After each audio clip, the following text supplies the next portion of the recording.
Well, hello there. I am Nathan, or at this point also the Dungeon Master for Asmiliath Adventures. Don't worry, this will be fairly quick, just a small introduction to kind of get you introduced to what this video is. So what is Asmiliath Adventures? It is a D&D campaign that I've been running for the last 6 months. It's been going pretty well, so we decided to kind of clean it up, get it produced, and slap it on the internet for your viewing pleasure. So that is precisely why we're here. With that said, you guys have missed about 20 odd sessions of D&D that we've played through thus far, so to help catch you up on the key moments that you may have missed or the characters to kind of get you used to them, there is a small little introduction in this video before the actual episode begins, but there is also a more comprehensive summary that I put together as kind of as fast as possible video, which I will link to in the description, so if you want to view that, might help you out a bit there. Another quick point of order is a lot of the players in this game, this is their first long-term D&D campaign, so there's a lot of kind of learning curves and hiccups that we've had to come over, but it's been going pretty well. Another point of order, I am by no means a master of the rules, so there will be mistakes here and there, but ultimately we are here to have a good story, a good game, and just kind of have fun overall. So I think that about covers everything I need to go through. I hope you guys enjoy the story in the game and all that it has to provide, and I will see you guys there.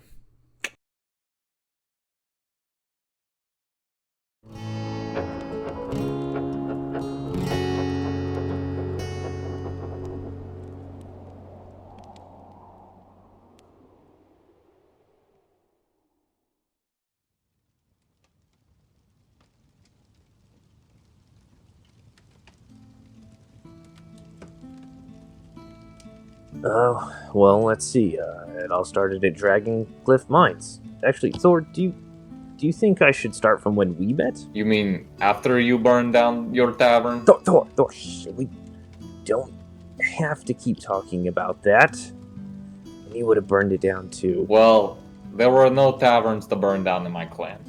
But I think they like to burn down people's houses. Thor, that doesn't sound very nice. Well, Jarek, I hate to break it to you, but Goliaths tend to lean towards that particular lifestyle. Indeed. Back when my forebears owned mines in the Serbed Mountains, Goliaths and orcs made their disposition known rather frequently. Don't even get me started on filthy orcs. Anyway, I guess I'll start at Dragon Cliff Mines, though I've already written a rather impressive ballad about it. Jarek, didn't you leave some details out about the mayor in that song? Well, after saving Dragon Cliff Mines and putting Jeremy in as the new mayor, we went to Kralen, meeting that little shit Jarell. Yes, we met the little lord who then promptly sent us on a merry goose chase to kill an ogre. His name was Cranknot. I know, buddy, but it was probably for the best. Krell wouldn't have been able to be rebuilt if he was still wreaking havoc. You know, Marcus and I have yet to see this town that you have been put in charge of. Did it mysteriously burn down as well? Well, no. It isn't much right now. But really, it's the people that are important. Was that when you met the almighty Duke Braun? No, the Duke did not see fit to meet us until after he had strong-armed us into the contract, but he did seem amenable once we finally got face to face. I don't know what that means, but I think he's nice. I mean, he gave us a lot of money, fixed Rolly's armor, and introduced us to Porter. Made us conspirators in an assassination, put us on the run from a war. It was a siege, not a war. Just one small siege. I don't think they're sending any more men, JD. Especially since the Kardish family is now being led by an infirm, crazed lunatic. I don't see why Duke Braun is putting him in charge, but he seemed to be surrounded by crazy people. I mean, just look at Novin. Novin? I mean, the yellow-eyed man. The guy that's messing with the Duke and just has a creepy large eye. The guy we found in the monastery.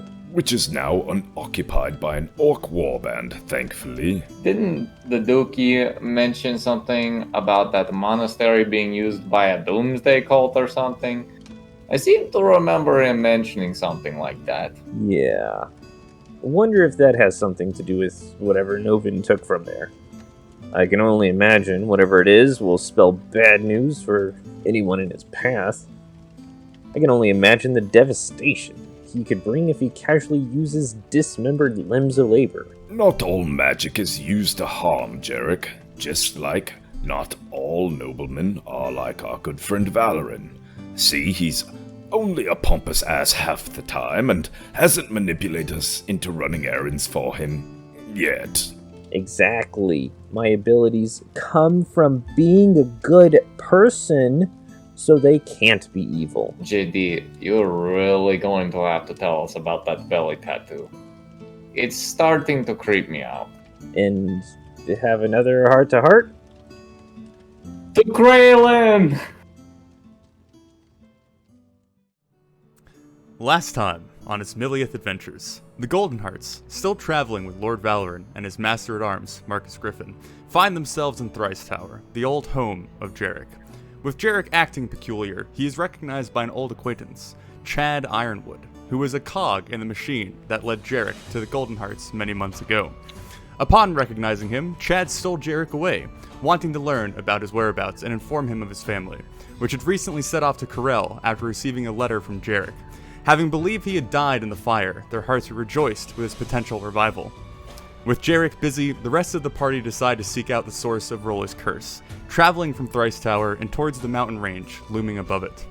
Wandering through woods, tromping streams, and holding the glowing flask high, the party eventually is found by a small gathering of living stick figures. These enchanted creatures lead the party to a small clearing, where a magically hidden tower was revealed to them. Not scared off by the theatrics surrounding the illusion, the party pushed forth to meet a dragonborn wizard that seemed a bit peculiar. After a bit of talking, the party chose to refer to him as Friend, though they learned later that he was long ago referred to as Choroman. Discussing the curse with Rolly, he agrees to perform a ritual that separates the dwarf's soul from his body, and cures his physical form from the effects. After returning his soul to where it belongs, the party is informed they will die if they stay in the tower overnight, so they quickly depart back to Thrice Tower. After collecting their companion, Jarek, the Golden Hearts set down the road towards Kralen, their business with the Duke, the forefront of their minds. So the party is now heading off to Kralen. You are going to find yourself approaching in the early morning hours, a few days after leaving Thrice Tower. If there's any conversations that need to take place, now would be the time, but if there's nothing to discuss, we can go into actually approaching Kralen itself. I'm just bonding with Carl. Okay. Well, so the Golden Hearts that were here previously, Thor, Jarek, and Rolly, you are going down the main road that you've traveled many times between Karel and Kralen, except this time the visuals are a bit different. You see the sledge fields that cover the surrounding area around Kralen, the black, icky tar-like substance that they farm as their main export of the town. You see that the various bits of land that is actually usable have been trampled on, they're muddy, the earth's all turned up and loose, seemingly from the siege that had taken place around the city's walls, a few weeks ago at this point. Still little bits of remnants from that siege lay about, a few discarded siege equipments, different bits of canvas and tents that weren't swept up in the cleaning process. You can see as you approach the town itself, I guess the city itself, the old walls that you've passed through many a time. Some have little chunks of stone missing out of it. A few of the actual turrets at the top broken off and kind of landing in a small bit of rubble at the base of the wall, giving the city a kind of rough appearance, even though it already kind of seemed old and slightly run down. But as you approach the main gate, you notice that the guards that you usually pass by have been doubled up. A little bit more security has been placed at the main gate, but it is up to you how you want to approach. Jerk would go ahead and be playing loudly. Something slightly boisterous in the hopes that it might make the guards feel a little more at ease, more relaxed. So I'll just be strumming along. Okay, go ahead, give me a performance check. Is anyone else doing anything? I'm just looking to see how they're treating the people that are approaching the gate. Are we the first ones there, or is there anybody in front of us? As you are approaching, maybe like 200 or 300 feet out, you can see the people entering before you. There isn't a long line, but just kind of the small amount of trickling passerbys that come into the city. You see that they're stopped, they're questioned maybe for a few moments. The guards take a few glances at them and then wave them through. It doesn't seem like anyone's being turned away, it just seems that everyone's getting a much more thorough look as they come in. Well, it looks like they made it through the siege all right. Yeah, thank goodness. Hopefully, not too many lives were lost. Looks like Porter got here in time.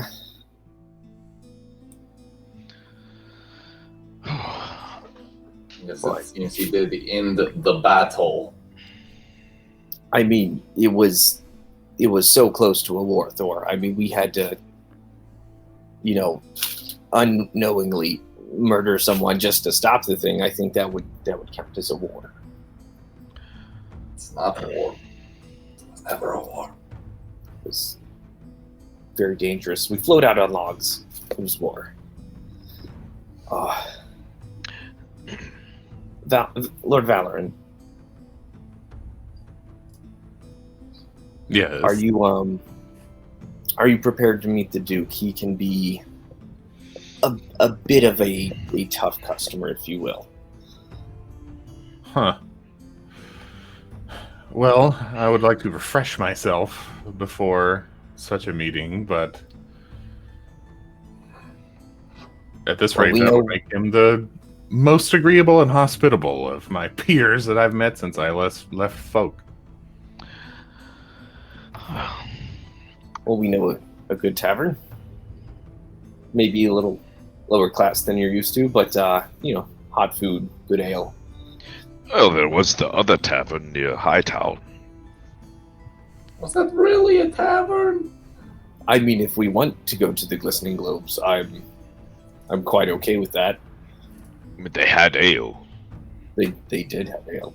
Is that what defines a tavern nowadays? And I believe they had hot tubs as well, where perhaps he could be refreshed. Yes, Maybe a not. bath is essential at this point. The Glistening Globes. That sounds like a cartographic institute. Yes, yes, it was quite the topography. Many rolling hills, if you will. A few valleys. Peaks. Oh no, can we stop? Can we just keep going? Let's just see what these guards are gonna ask us, or if they're gonna recognize us, and let's through. Agreed. We need to get into town anyways. Jarek would proceed forward at the front. Mm-hmm. And, Doing your little performance. A little bit of a performance, and announce ourselves. Guards here. Good day. Here are the Golden Hearts, accompanied with Lord Valoran and from Folk, and his master at arms, Marcus Griffin. As you approach, you see a younger-looking human male who looks like he's been fitted out with some ill-fitting armor, maybe a size too large for him. But he steps forward and seems to muster a little bit of courage and looks like he's going to confront you before a much more veteran half-orc guard behind him puts a hand on his shoulder, gesturing down to the boy. Lad, that is the Rolling Stones. They are the heroes of Kralen. And your friend is not wrong, lad. However, as we've acquired some new companions, we've decided on a much more fitting name. We're now the Golden Hearts. My apologies, sir. No need to apologize. It's just simply a formality. Just letting you know if you could spread the word. I will try my best, sir. We have been tasked by the Duke to ask everyone's business as they come in, so just as a formality's sake, sir, I apologize, but if you could tell us why you're here. Our business is with the Duke. As always. We would like to see him, but first, we've been on the road some time. Would quite like to smell better before we saw him and perhaps fill our bellies. They all kind of look amongst each other and kind of more or less shrug, and the half-orc turns back to you. Well, by all means, Golden Hearts, welcome to Kralen. Enjoy your stay. And we shall, and I'll flip him a silver coin and make sure you have a round on us once you're off duty. He kind of nods his head in appreciation and pockets the coin and kind of waves you through. So, quick point of order. The tavern that you guys stayed at previously, the one with Martha as the barkeep, its name is the Sliver of the Moon. So, just so you have that knowledge. Wait, isn't it Marie? Marie? Oh, yeah, sorry, it's Marie, not Martha. Sorry. I have so many names. It's okay, I've got all the barkeeps. I know you do, Daniel. Sliver of the Moon. Alright, lads. Well, then let's get the dust of the road off of us and go see if the Duke actually is going to uphold his end of the bargain.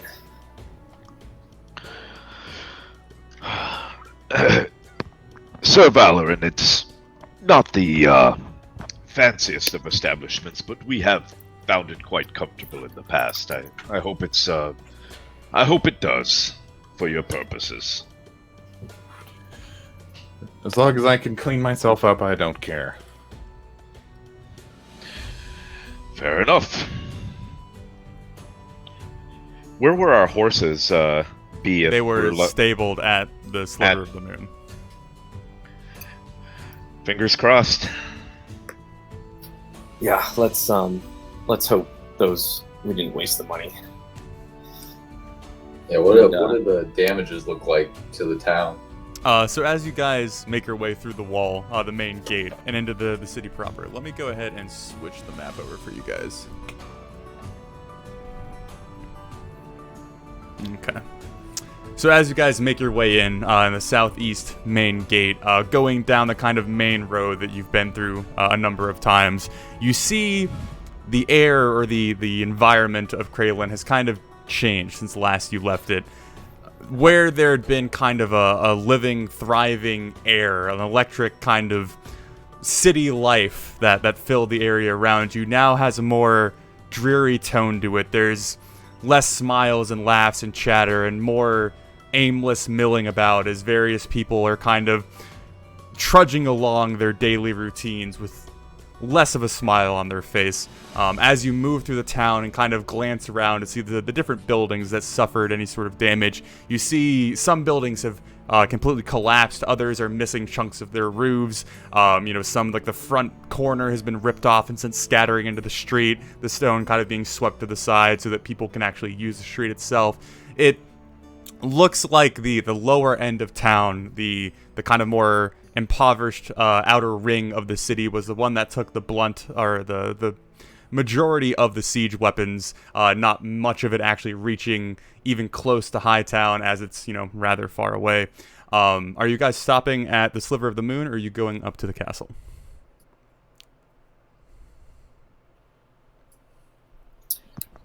I think so.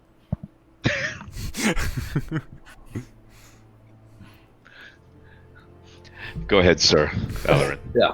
I want to stop. I want to get cleaned up. I'm not going to go before the Duke looking like a highway robber. Okay. So as the Golden Hearts lead their two new companions to the tavern that they've stayed in many a time, taking the kind of side street that they know to get over there, as they're approaching, you notice that the building next to it, which seemed to just be like a normal residential house, has been completely destroyed. Part of a old stone wall kind of sitting square in the center of the building where it used to be. Maybe just the rear wall of the house still standing, the chimney still poking up ever so slightly. But 30, 40 feet to the left, and the Sliver of the Moon would be no more. But as you approach, you see a couple patrons kind of milling about the front entrance of the tavern, the tavern itself seeming to be undamaged from the siege. Oh, thank God they didn't get the ale. Oh, agreed. Oh, man. The horses must be alive then. That's good. I wouldn't be so sure about that, but the ale's probably okay. Well, have you learned nothing about? Have you not learned your lesson?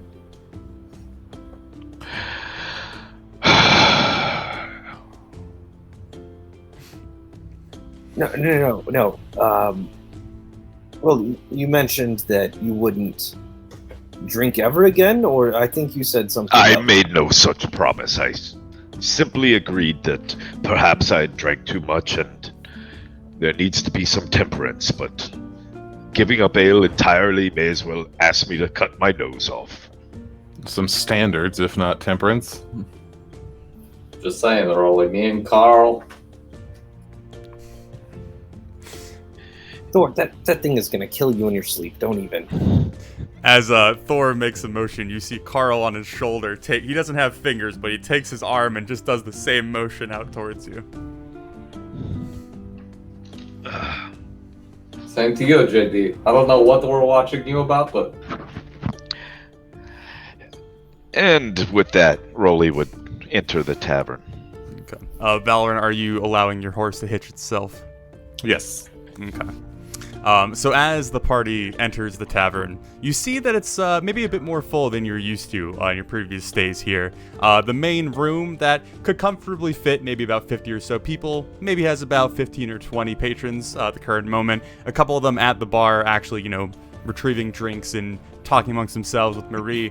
But you find yourself kind of in a semi-crowded tavern of the sliver of the moon. I would approach Marie, a big smile, wave.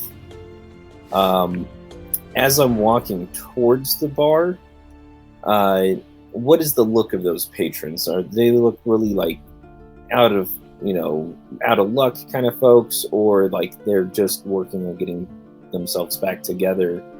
How bad off do they seem? Give me perception. Is anyone else doing anything? I'm scouting out a place where we can all sit together. Can I find a...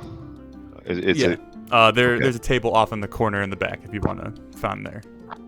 Okay. Yeah, I would go sit down and wait for Okay. I'd wait for the bartender. Or the waitress, I mean. I've got to go to the counter and see if they can provide a bath right off the bat. Okay. So behind the counter, there's Marie, who you're used to. There's also now a younger-looking, like teenage male, kind of a secondary person behind the bar, assisting with the different patrons.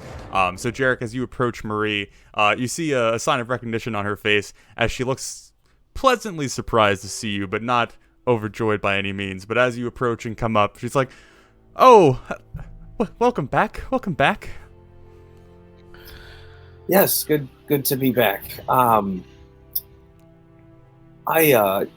much to discuss, but by any chance are horses still around? I am so sorry. Yes, well, once the siege happened and I didn't hear from you for a few days, I assumed you had all died. We all mourned your loss, but recently, as I was looking at selling your cart and horses, a man named Porter said he was on business from the Duke. He came and retrieved them and brought them up to the castle, so they should be there for you. Oh, good. Thank you so much. And sorry we didn't send word earlier. And I'll just kind of slip her two silvers.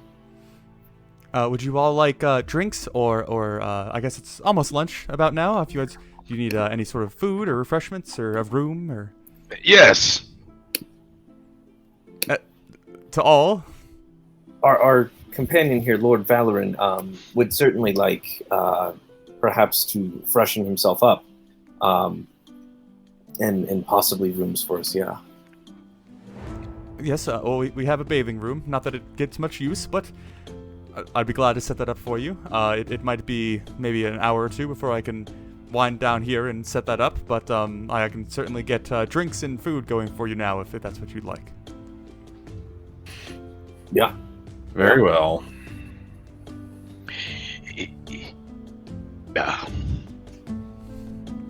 Well, I shall get that started for you. Go, please take a seat. I'm very glad to see you alive. I enjoy all of my patrons staying alive. I'd be happy to put on a performance for your current crowd, if you would like. So your perception check earlier, now that we're getting around to that, they don't seem down. It doesn't seem like a dreary scene like it is outside. It more just seems like a brief respite, a little bit of comfort, that people are just kind of socializing and gathering, almost acting as if nothing is wrong outside.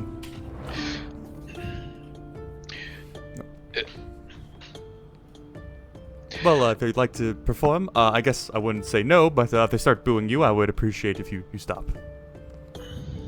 Understandable, yeah, of course.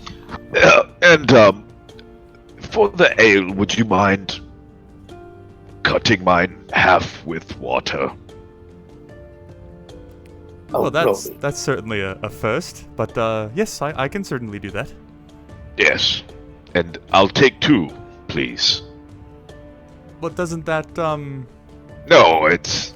the water makes up for the ale, so I just want to... I'm trying to drink less. Okay, that sounds fine. We can certainly do that for you. I look over at Carl. Carl just does the whole...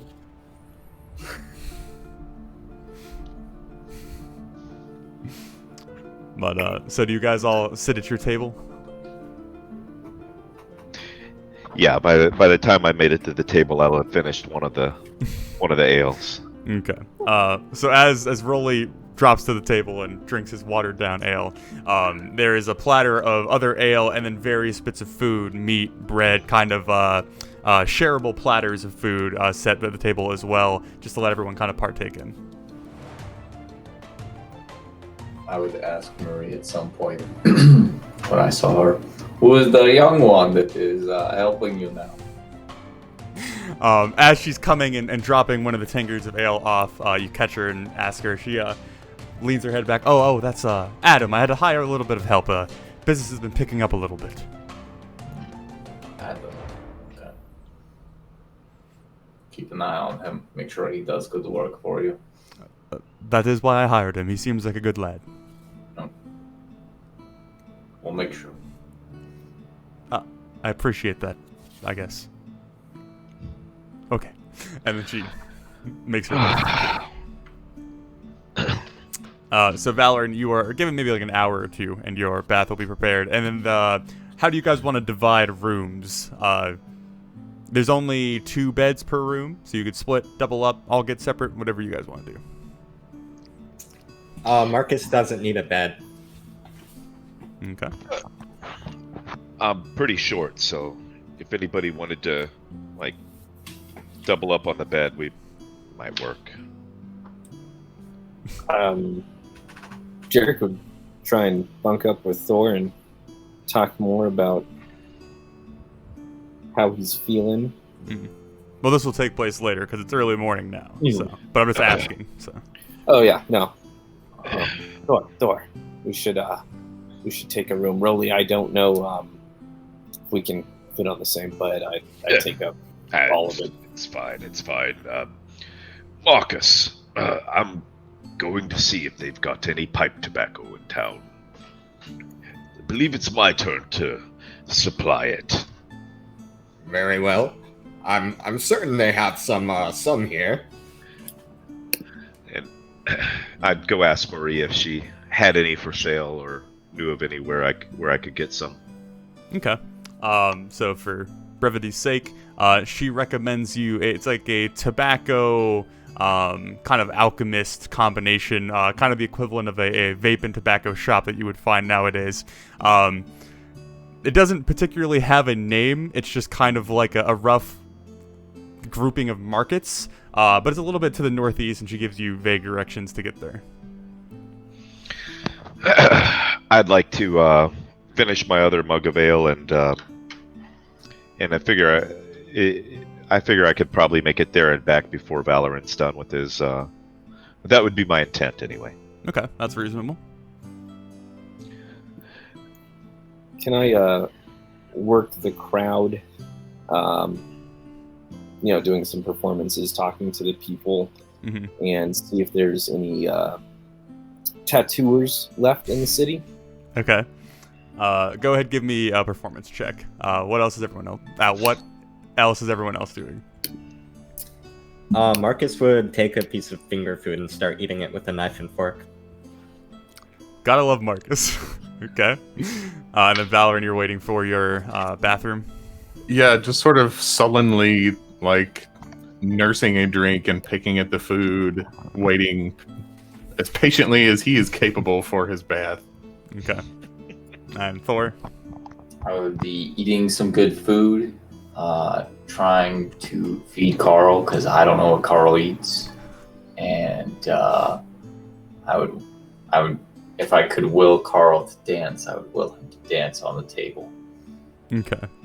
So, Jarek, as you begin to work the crowd, is it safe to assume that the Ballad of Jeremy might become the song of choice? I think Jerk starts off with that because spreading Jeremy's name is very important. And then considering the mood of the city, maybe something a little more lively, more comedic, would probably be his follow-up song after that. Okay. So Valorant, Marcus, and Thor, Rolly, you're departing at this point. You hear Jarek begin to strum up his lute, getting the energy of the room raising up higher and higher as he begins to kind of dance and trot through the crowd, making his way around the room, again showing a great deal of dexterity and gracefulness for a man of his size as his voice begins to fill the air around. Some conversations begin to die down as the attention is kind of drawn into him. A few of the people beginning to sing along to the Ballad of Jeremy as he begins to move through the ballad. After a few different songs, Jarek begins to perform. He kind of dances around the table you'd all been drinking at, where you see Carl is kind of doing a little Irish jig back and forth on the table's surface to the beat of the music before everything kind of winds down and Jarek finds himself in the company of another table.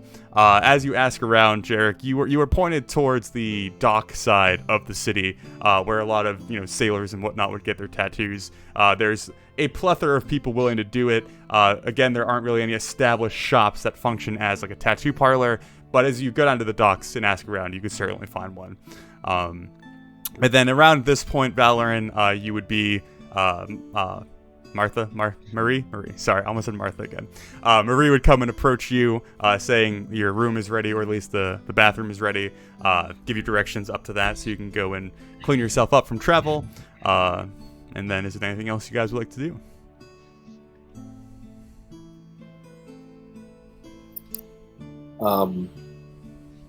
I'd like to offer mending services if I see anyone who has like tears on their clothing, or if there's any broken maybe chairs or something that are cracked for Marie, and try and do some nice things each time, kind of whispering to my stomach, "Seats, good deeds, good deeds." The offer is appreciated, but Marie likes to run a tight ship, so there's no sort of furniture or any sort of dented tankards or anything like that. But she definitely shows her appreciation. A few of the townsfolk that have arrived are dirty and dingy from work, but not particularly like ripped or torn. So there isn't a ton of usefulness besides maybe like helping, prestidigitation, I cannot say that word, off some of the dirt and grime, if you want to do that, which is certainly appreciated as well. And then, so now we'll hop over to Rolly. You're making your way up to the market, correct? Yeah. Okay. So it seems that the tobacco of choice for Kralen, or at least in the immediate area, is called Black Tar Smoke Leaf. Oh boy. Suspicious.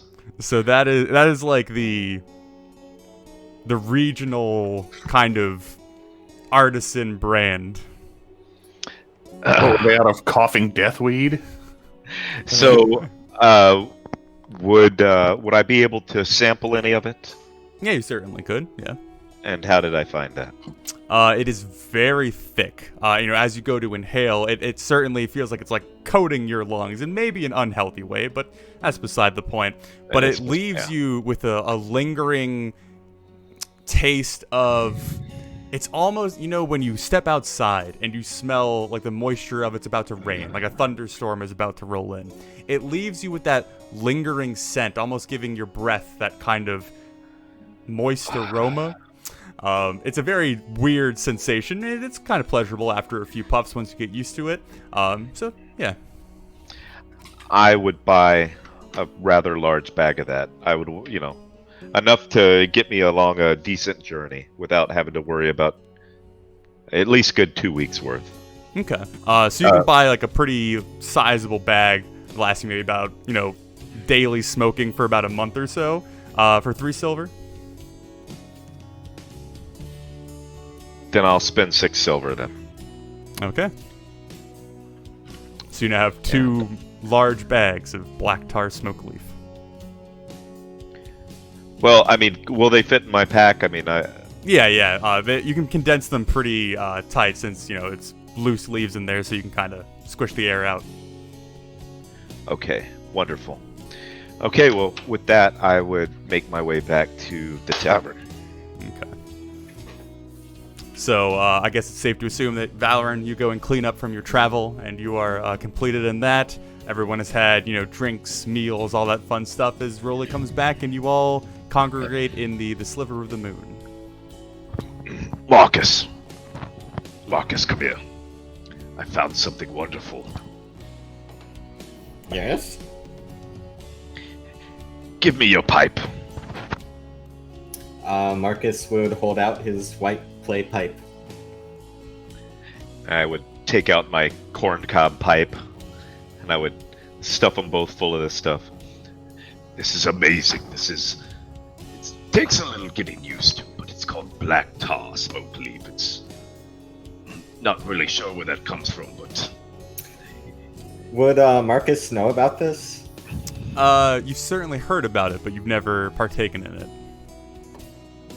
Ah, yes. Black tar, the one with extra vitamins. I don't know what those are, but certainly, yes. Here's to your health, and I'd light up. And I'd just be... My eyes would be looking over the smoke cloud. I would be watching for his reaction to see how he liked it. Marcus would take a few puffs and then make a strange face, but then seem pretty pleased and give an approving nod. Wonderful. Then I won't have to smoke all of this myself, and I'll give him his own bag. It's been quite some time since I've had a smoke buddy.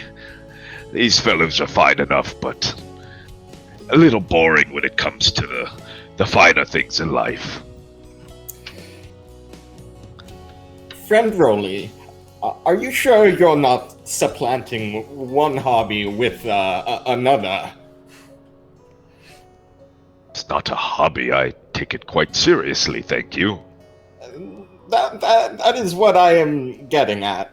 I am beginning to believe you haven't learned the lesson that was meant to be imparted upon you by Telbius Shidra Quamodit Kirgrim Gerard. Oh, for the love of all that is holy, I tried to do something nice for you. Do you want the smoke? Do you want do you want it or not? I will take it, only if you take my friendly concern. Duly noted. And I take another big...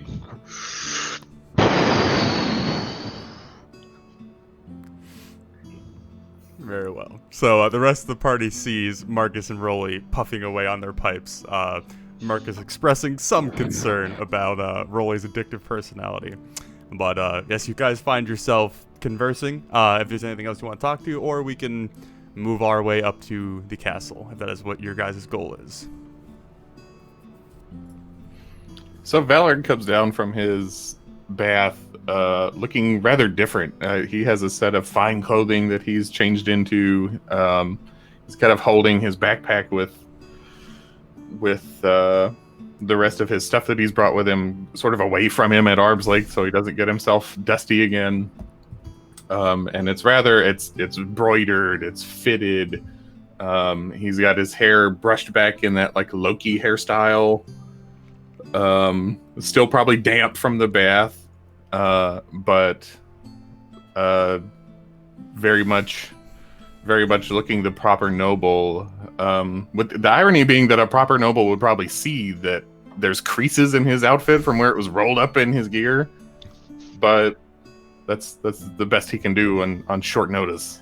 But polished up as much as he can get. Jarek would nudge Marcus and Marcus, is that what he normally looks like? No, his shirt is all folded wrong. I mean, that's I would impressive.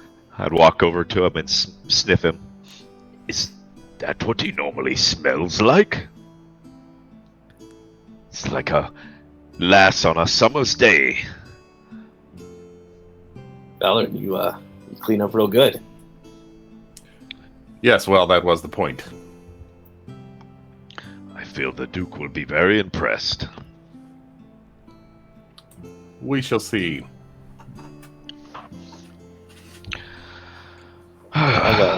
What time? Prestidigitate the dust off of the rest of us, trying to like not look as shabby next to him. Just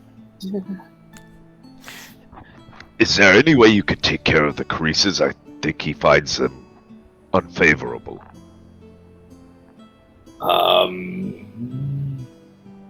I can try and hit him with some. No, thank you. Do not blow up my doublet. No. It's No, this is something he's actually good at. I've seen him clean up people quite nice with this. It's you should give it a shot. It's a leap of faith, if you will. And you have the benefit of not being an owl. All right, fine. Unsure of what I could do. Maybe mage hand and just kind of like smooth him out as best as I can. Okay. So as Jarek casts prestidigitation, that's going to be a running meme, on the party, you guys see a small dust cloud come off of you as, weeks of traveling and grime kind of flow off and into the air. You see Marie turn and her hand come up, go,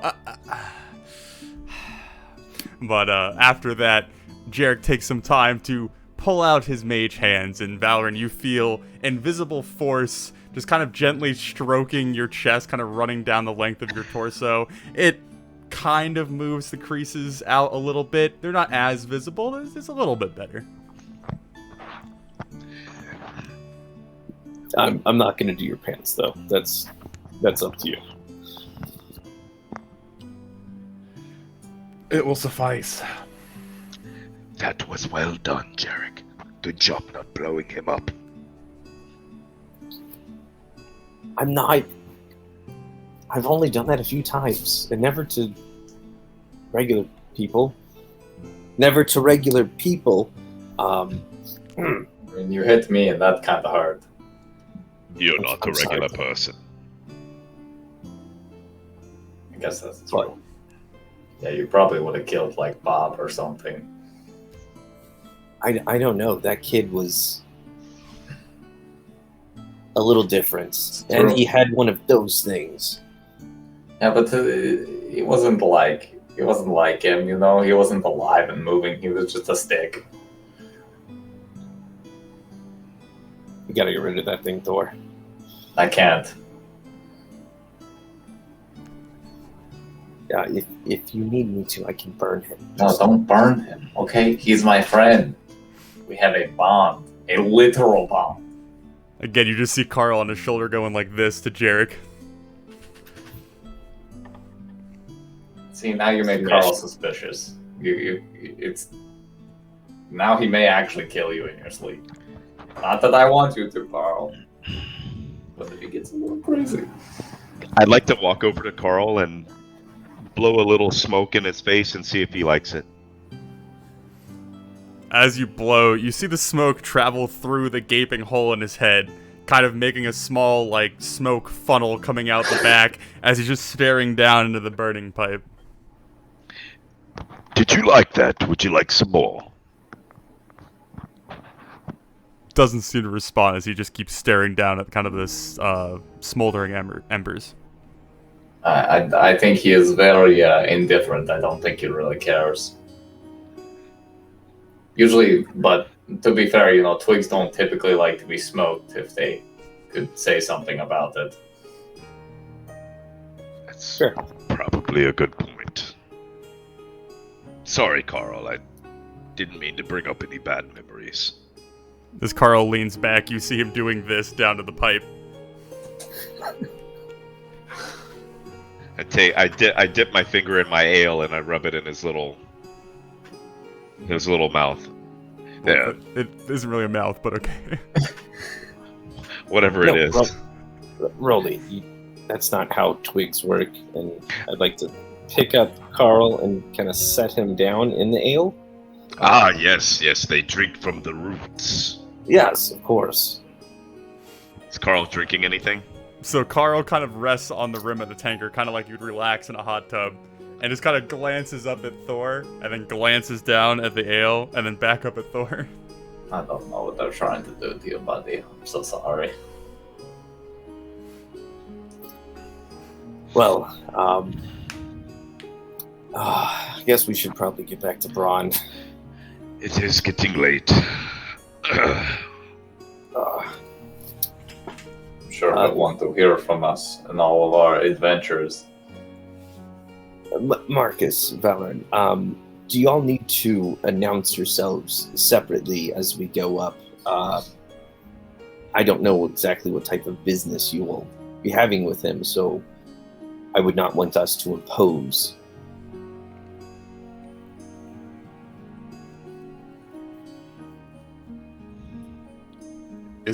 Is your relationship with the Duke strained? We're best friends. Me and the Duke, we're like... We actually have a very good working relationship with the Duke. We've come to understandings about certain things, and we've provided services to him that I think are valuable, so it won't be a detriment to you, I believe. Well then, you may as well make the introduction. Besides that muskrat porter has probably already mentioned us anyway. Oh, yeah. Forgot about him. Okay, well. Then, Rolly, you should probably finish that and let's be off. And pick up the mug with Carl in it and finish the ale with him, I guess, resting against my forehead. Okay.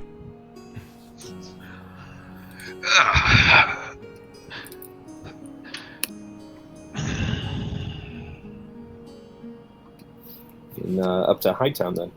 Okay. Valorant, are you taking your horse or are you leaving it behind? I suppose I'll leave the horse. Okay. We'll walk it. Down with the common people I see. How the mighty have fallen. Well, fine, I'll ride two horses. A horse on top of a horse. That's how we want to play. Dang.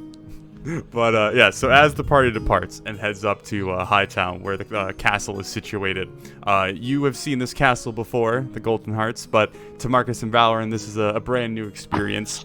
As you see the castle kind of silhouetted against the skyline, definitely higher than the other buildings surrounding it in Hightown, you see that it's a rather old-looking structure. It doesn't appear to have been designed in any certain way, as towers and small buildings and roofs are kind of placed on almost haphazardly, creating this kind of jumbled mess of stone that raises up into the sky. It definitely gives you a rather old and experienced, aged vibe from it as it grows closer and closer as you move towards the bridge.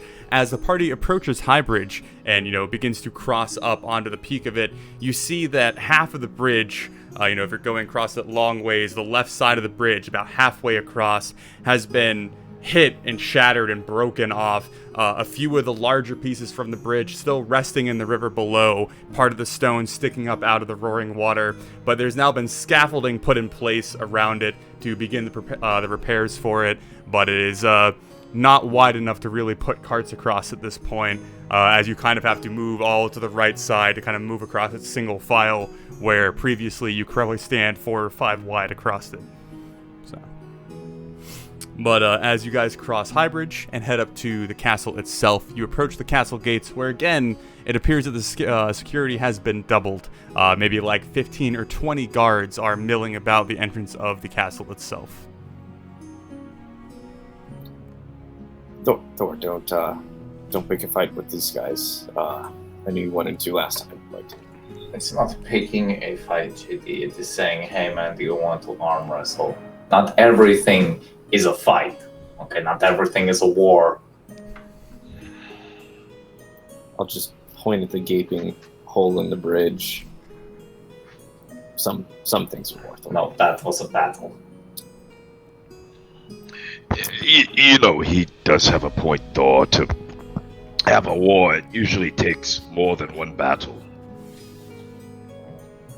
So, by that logic, we're not at war because this has only been one battle. And it's over, it seems. So yes, I think we're not at war. We'll see. We go ahead and wave to the Spencer, the what are you guards. going to say? Oh, I was going to ask, I assume this is my first time in Kralen. Would I have heard anything or know anything peculiar about this particular citadel? About the castle itself? Yeah. So Giles' kingdom as a whole is a rather old kingdom. It stretches back to kind of your Asmiliath's version of ancient times, where there was a kingdom before Giles that was under a different name and under a different people, but the remnants of that kind of still slightly exist in Giles' kingdom itself today. But Kralen is one of the old castles that still stand from that more ancient time, so it makes sense that the castle itself appears to be this weird concoction of old and new buildings being kind of built around the ancient structure itself.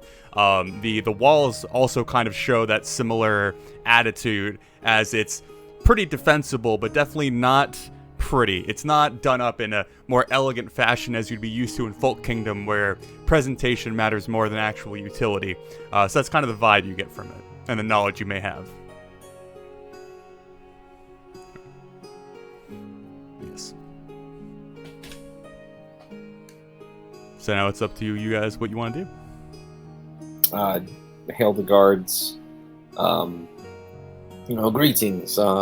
We are the Golden Hearts, formerly Rolling Stones, here to see Duke Braun. You see a almost kind of portly gentleman step forward again, dressed in the light blue and dark blue of House Grator. Excuse me. The House Grator logo emblazoned on the chest, the black lion sigil with the bloody claw and the tilted crown, prominently showcasing the house that he serves. Stepping up, Thor, you recognize him as the larger guard that you had a little sup with as you passed by previously. He walks up, kind of nods his head lazily from side to side. Yes, I remember you. And then he looks past you, Jarek, to Thor, and kind of gives him a little chin nod. I have a new friend now. Glances at Carl. Doesn't quite realize that Carl moves yet. Glances over to you. I see. As you do that, Carl mimics you, and he goes, kind of a little bit shocked. Looks around to the other guards to make sure that he's not the only one seeing this. Kind of looks a little bit more scared of you now, moving his gaze back to Jarek. Well, you guys really enjoy changing your name. This is, what, the 4th name that you've gone through? Technically the second, but it just we lost a friend and gained some new ones. So figure change of pace seemed appropriate. Well, Golden Hearts, I'm assuming the Duke would love to chat with you. I don't think that there's any need to harass you any further. Good, excellent. And head on up. Head on up. Okay, so as the party makes their way into the courtyard of the castle, you again see that kind of dreary air throughout the different people milling about.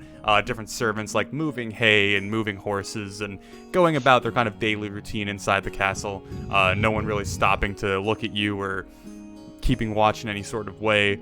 Just allowing you guys to move up towards the main double doors that lead you into the Great Hall that you've been through many times before. So, is there any particular way you guys are entering the castle? Are the Golden Hearts going first? You all going together? What is the plan here? Valid, real quick. Do you have any other titles that you would like announced? I don't know how you nobles do things, but usually some of you have a few extra things.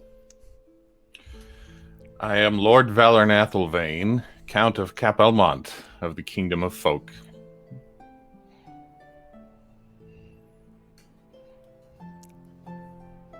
Did you get all that? Count of Applemont. Cap Elmont. Capelmont. Okay, gotcha. Right, okay. And then If you can't do it, tell me now. Don't get it wrong. yeah, I would have to just say from folk. I'm not that good at remembering things. I'll introduce myself. That works. Then we'll go ahead and let them know that you're here with us and get you in with our meeting with the Duke. Okay, so you guys make your way into the Great Hall? Probably flag down a master servant. So as you guys enter in, you see the familiar sight of the long 2 or 3 story tall hall with catwalks on either side and the grand staircase that leads up about halfway and then splits off in both directions. The red long carpet leading up it as the blue banners of House Krator line the different pillars holding up the catwalks. You see the 8 or 10 house servants that are stood by the various doors on the lower level, stood in position, at attention as you come on in. One of them coming to approach you, and you recognize her as Harriet, the last servant that you guys had interacted with before the Siege of Kralen. She approaches you with a smile on her face, seeming rather excited to see you again. Coming up, well, it's very nice to see that you got out alive. And you as well. I'm glad to see that you're not only alive, but as busy and as prosperous as ever.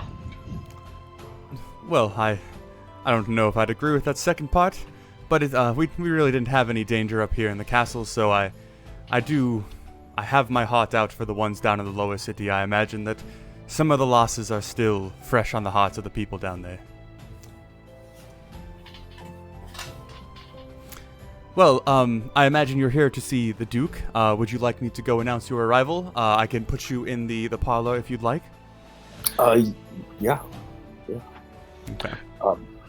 Can you let the Duke know we do have some other guests with us? Lord Valoran Athelvane of Folk that he would wish to meet with him. She turns to Valoran as you gesture towards him, gives her head a little bow. Yes, my lord, it is a pleasure to welcome you to the castle of Kralen. I hope that your stay is well, and if there's anything I can do for you, please let me know. I will make sure the Duke is aware of your arrival. He nods silently. Well, I will go ahead and set you guys up in the parlor, and then I will make sure that the Duke is aware of your arrival. And then she begins to lead you off towards the familiar room where you guys have been kind of put to wait earlier. Thor, you recognize that the furniture you moved is still in the original position you moved it to. Nice.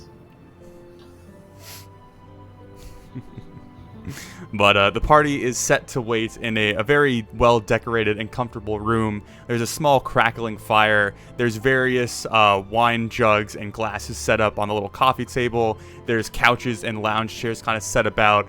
There's a nice large window that faces the courtyard that you can look out. But Harriet gets you in there, gets you all set up and comfortable, asks if there's anything else that you need, and then tells you that she will go make the Duke aware. Yes, just A bacon sandwich. Oh, I'm sorry.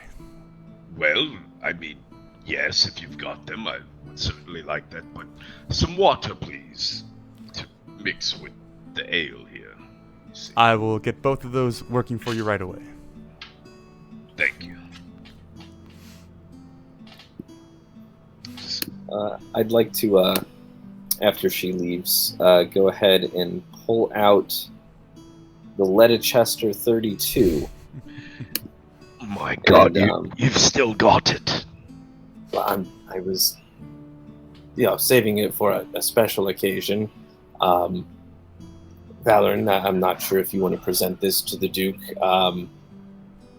I won't lie, I don't remember how appropriately I came by this, but it's yours if you want it as a gift to the Duke. So Valerie is going to take the bottle and inspect it and see if the seal has been broken, if it's been opened. Give me a intelligence check real quick. Okay.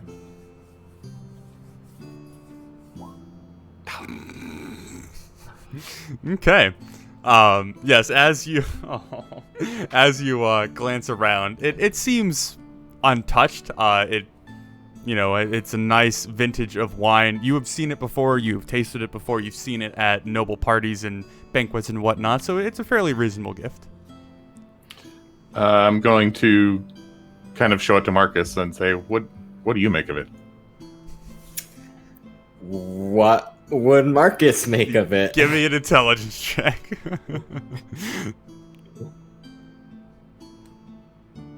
I believe. Okay. So Marcus, as you're handed the wine and you kind of glance it over, you flip it over to the underside. It's a nice, thick glass that's made out of, but on the bottom there is a small wax seal that has the House Grator sigil waxed onto the bottom of it.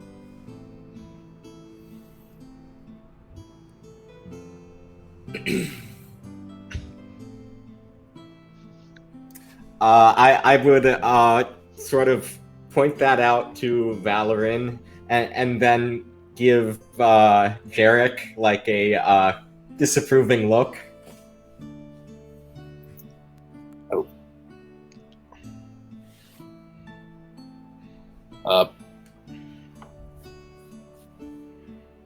Perhaps not. I think, picking up on Marcus's sort of cue, I think I'll just hand it back, and I'll let you present that to the Duke, if you will. Oh no, definitely not. It's probably better that we drink that ourselves. He's probably already had it. Valoran is actually going to get. You said there was some sort of table wine there in the parlor available. Mm-hmm. He'll pour himself a double portion in a goblet and start going to work on it. Okay. So if the party is going to mingle for a few minutes, it passes by until Harriet comes back in wielding a glass of water and a platter with a rather hastily assembled bacon sandwich on it, presenting it to Rolly, asking if there's anything else that you need of her, as she says that the Duke is aware of your arrival, saying that she will wait outside unless there's anything else you guys need. Thank you, my dear. Anytime. This is beginning to become quite the tradition. The bacon sandwiches of House Couture. Top-notch, first-rate. Well, I certainly will let the chef know. He doesn't seem particularly pleased to be demanded of such things. He thinks that this dish is a bit beneath him, but That is not his place to say, in my opinion. Yeah, we have a saying where I'm from, the simplicity is perfection. I think that is a rather, insightful tidbit. Well, yeah. I shall leave you all alone. I imagine that either the Duke or Clifford will, talk to you shortly. Thank you very much, Harriet. Always appreciated. I'll have Carl do that. Okay, Carl mimics your little salute. Okay, so Harriet steps out and leaves you guys alone. Unless you guys are doing anything, you are going to wait in this room for quite some time. I would just finish my sandwich and I would pour myself a glass of half ale, half water. Mm-hmm. I'd look at everyone, just like, see? Carl would be watching. Okay. So maybe 2 hours pass. It is, again, quite some time to be left waiting in a room without any sort of disturbance, anyone coming in or coming out. But eventually, as now it's reaching maybe about 1 in the afternoon, the sun shifting from one side of the castle to the other, now getting almost direct line into the parlor that you're in. You see the door open, and the familiar sight of Clifford stands in the doorway, a very elegant-looking city elf, long blonde hair and a blue elaborate robe, his hands clasped into each sleeve, steps forward with a smile, looking over you all. Well, it's lovely to see you all again. I heard that we've had a name change. Yeah. As you may notice, our former companion is no longer with us. But you should be happy to meet our new friend, Lord Valoran. Valoran, if you would like.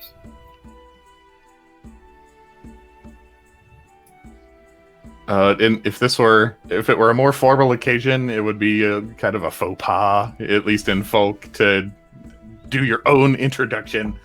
But Valoran just sort of gives a short sigh and says, "Yes, I am Count Athelvain of Capelmont, Kingdom of Folk." Yes, we were expecting your arrival. Young Master Porter made us aware, and I'm very pleased to put you up here at the castle in Kralen, and Duke Braun, I'm sure, is ecstatic to meet you, sir, and I hope that your travels have not been too adverse. No comment. Clifford then looks over at the rest of the party with kind of a suspicious look, before nodding his head down slowly to Valoran again. Well, Lord Valoran, I don't want to keep you waiting, but the Duke did request speaking to the Golden Hearts first, and then I imagine you will be next in line. If there's anything we can do to make the wait seem more tolerable, please let me know. But there's just very pressing matters that he wishes to discuss, and then I guess we shall get to you second. Very well. I am very appreciative of the Duke's hospitality. Not a problem. May I ask your compatriot? I see that you fly his colors. Gesturing to Marcus. Yes, I'm the young lord's master-at-arms, Marcus Griffin. Pleasure. Pleasure to meet you, sir, again. I welcome you to the castle in Kralen, and I hope that anything that you need, you will let it be known so that we can accommodate you. Yes. The bacon sandwiches are top rate. I have been told about your peculiar interest with this particular sandwich, so I guess we shall make sure to have that ready upon your arrival every time. And I'm honored that you would have that ready. Well, Golden Hearts, if you would like to follow me, we shall go see the Duke promptly. Lead on, Clifford. So Clifford leads Thor, Jarek, and Rolly out of the room, leaving Marcus and Valorant to wait for a moment longer. Is there anything you two are going to be doing while this is going on? So Valorant's mood has actually improved since entering the castle. He's been more comfortable in this parlor than almost the entire stretch of the trip until now. And he visibly relaxes to Marcus's eye even more as the other three get led out of the room. And he just sort of sinks into the chair with the wine. He's eased up on the wine after that first goblet because he has to keep his composure, but there's definitely an element of like, at last. Very nice. Marcus, are you doing anything in particular? He would just be enjoying the view out the window while letting the young lord enjoy his, time to vibe. Time to vibe. Okay. So the rest of you are led out of the parlor. Clifford leads you up the grand staircase, again to that kind of residential-style hallway that leads into the more private part of the castle that you'd been led down previously. But he stops you partially down the hallway before you get to the Duke's room, turns around and addresses you. Well, you should be made aware of some things before you enter that room. It is quite the troubled time at the castle currently, and I don't want you to do or say anything that may cause conflict between you and my lord. Yeah, no, I'm pretty sure anyone who has conflict with Duke Braun usually ends up burned to ash. So I think we will be best behavior. No worries, Clifford. Jarek, I don't think that those quips will be appreciated in this conversation if you would keep that to a minimum. Yes, and what he meant is that he certainly wouldn't make quips such as that in front of the Duke. Anyway, after your departure and during the siege that we withstood, agents of the Yellow-Eyed Man, or Novin, or maybe the Yellow-Eyed Man himself, somehow captured young Lord Jarrell, and he has been taken. What, they took him? Yes, and it's left the Duke in a rather harsh mood, so I would tread very carefully and use your words wisely. Certainly, the loss of a child is a hard thing to bear for anybody, and certainly not a joking manner. Did they have an idea who his captors were? The Duke will go over that with you. This is the business in which he likes to discuss with you. He, I assume, wants to set you forth on the path to retrieving our young lord. Certainly. Understood. Well, with that out of the way, I wish you the best of luck. I will go back down to entertain our guests while you have a conversation with the Duke, but I will lead you the rest of the way there. He turns curtly, leading you down the hallway some more, before lightly tapping on the door that you guys remember is the Duke's private quarters, before slowly pushing the door open and leading you guys inside. The scene is somewhat familiar, but with a new layer on top of it, where you had once seen a room cluttered with notes and paper, which are still there. You now see almost a slobby nest around the desk with all of his work. There are stacked up plates with leftover rotten food. There's empty tankards kind of sitting in the corners stacked up, and there's a rather distraught and ragged-looking Duke Braun behind his large desk. The elderly gentleman with the slicked-back brown or gray hair and his spectacles seems to have had a rather rough go of it the last couple days. The usual small bags under his eyes are now deep, almost purple, layered skin that gives his whole face this sagging look as he's gently shifting his head back and forth over the scattered mess on his desk. As you approach, he very briefly lifts his head up to you before dropping his head back down to the papers and kind of lazily gestures towards the 3 chairs that have been set up in front of the desk for you. I'd sit down in the chair in front of him. I'd give a short bow of my head and, Duke Braun, my deepest condolences. You see his eyes raise enough to make contact with you, nodding his head slowly. I appreciate that, Sir Jarek. Jarek, condolences are for when there's no hope. I believe that, as with most noble captives, they probably just want some money. It's very likely that we'll be able to see Lord Jarrell back home.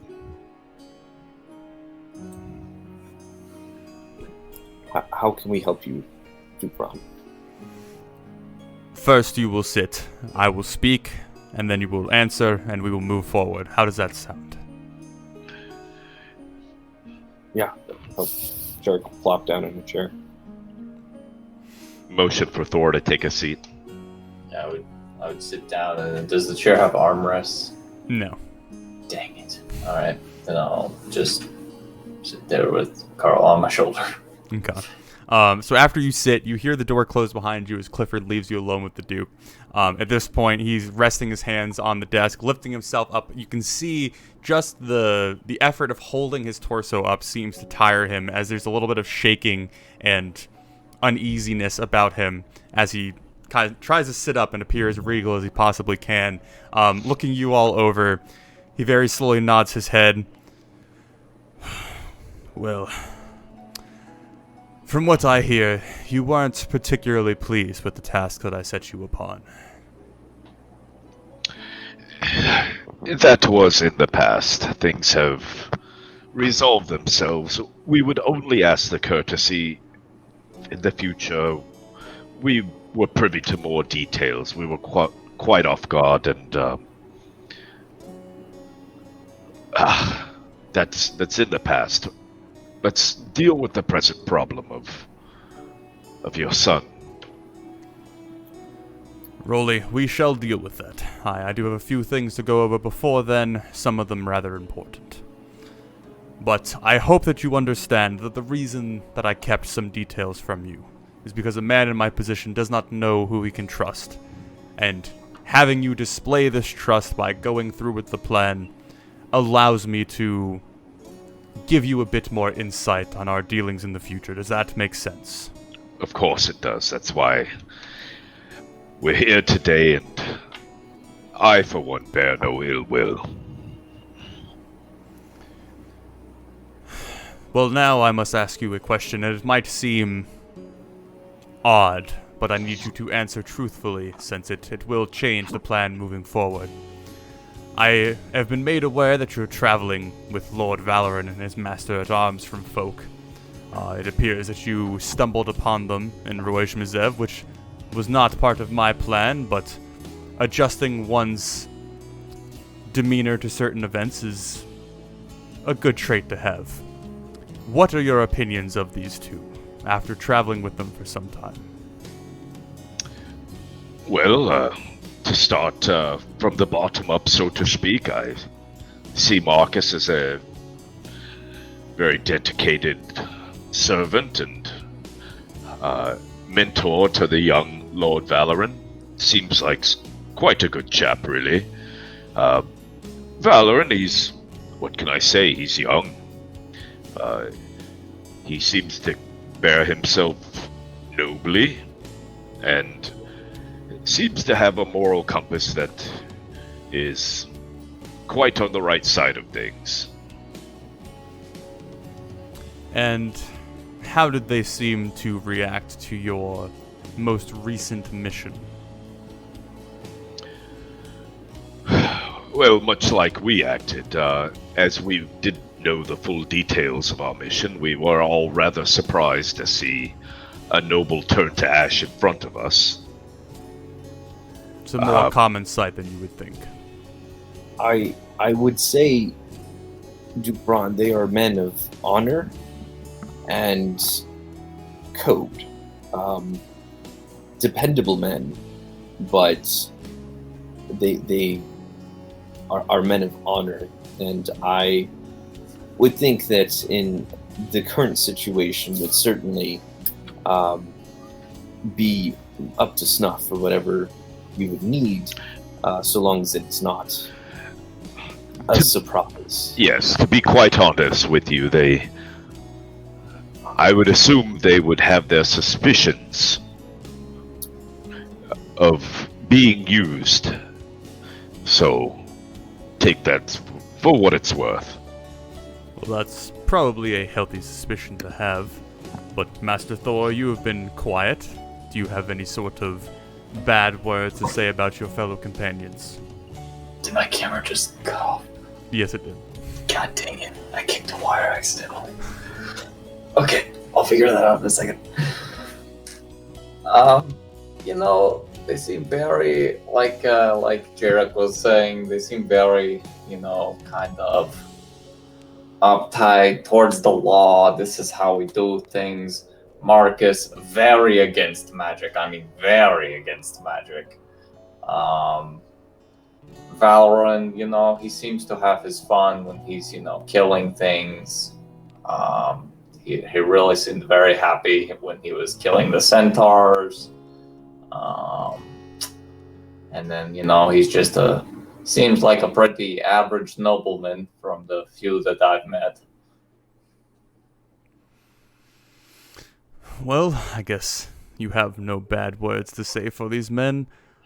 I hope it doesn't surprise you that I have the intention of having them travel with you a bit further, potentially helping deal with our current situation. Well, good luck in convincing them of that. Not sure they like us all that much. Well, sadly, I have something they need, so they really don't have a choice.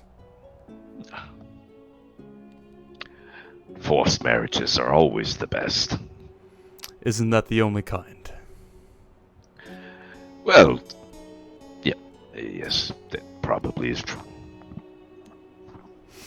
Well, we could always refer to Master Jarek's fantastic love life. I hear that Thrice Tower was rather welcoming.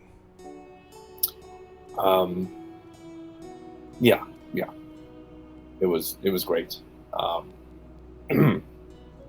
But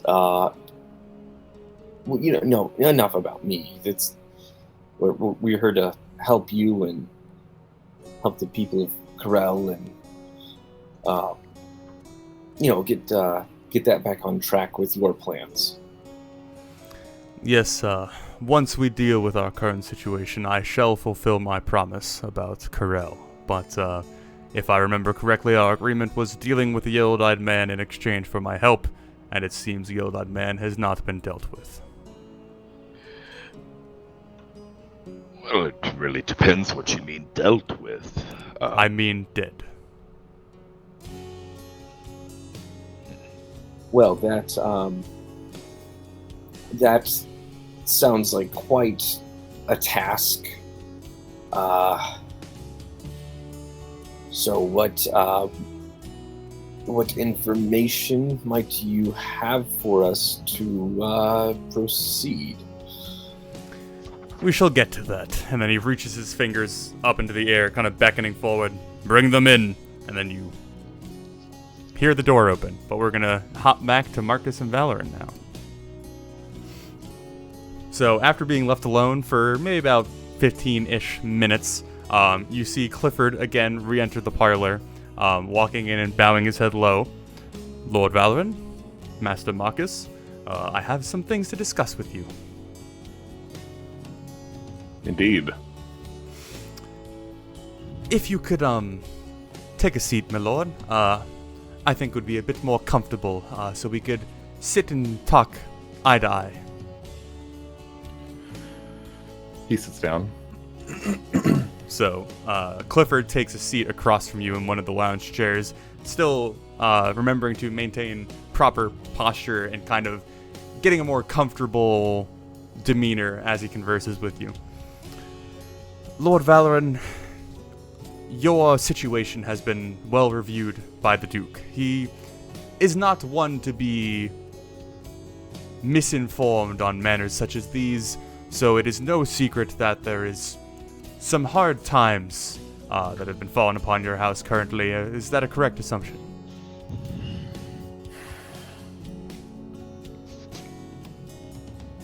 I'm not accustomed to discussing the family's business, particularly on initial introductions. I understand that it's a little bit unpleasant and a little bit informal. Usually we would wine and dine you for quite some time, play the game, but desperate times call for a bit of a speed up in the usual chain of events. So if you would excuse that and simply answer my questions, we could quite easily move along. You're talking about speeding up the death of the boy's father. Have some manners. Clifford shifts his gaze over to Marcus, smiles widely, nods his head very slowly.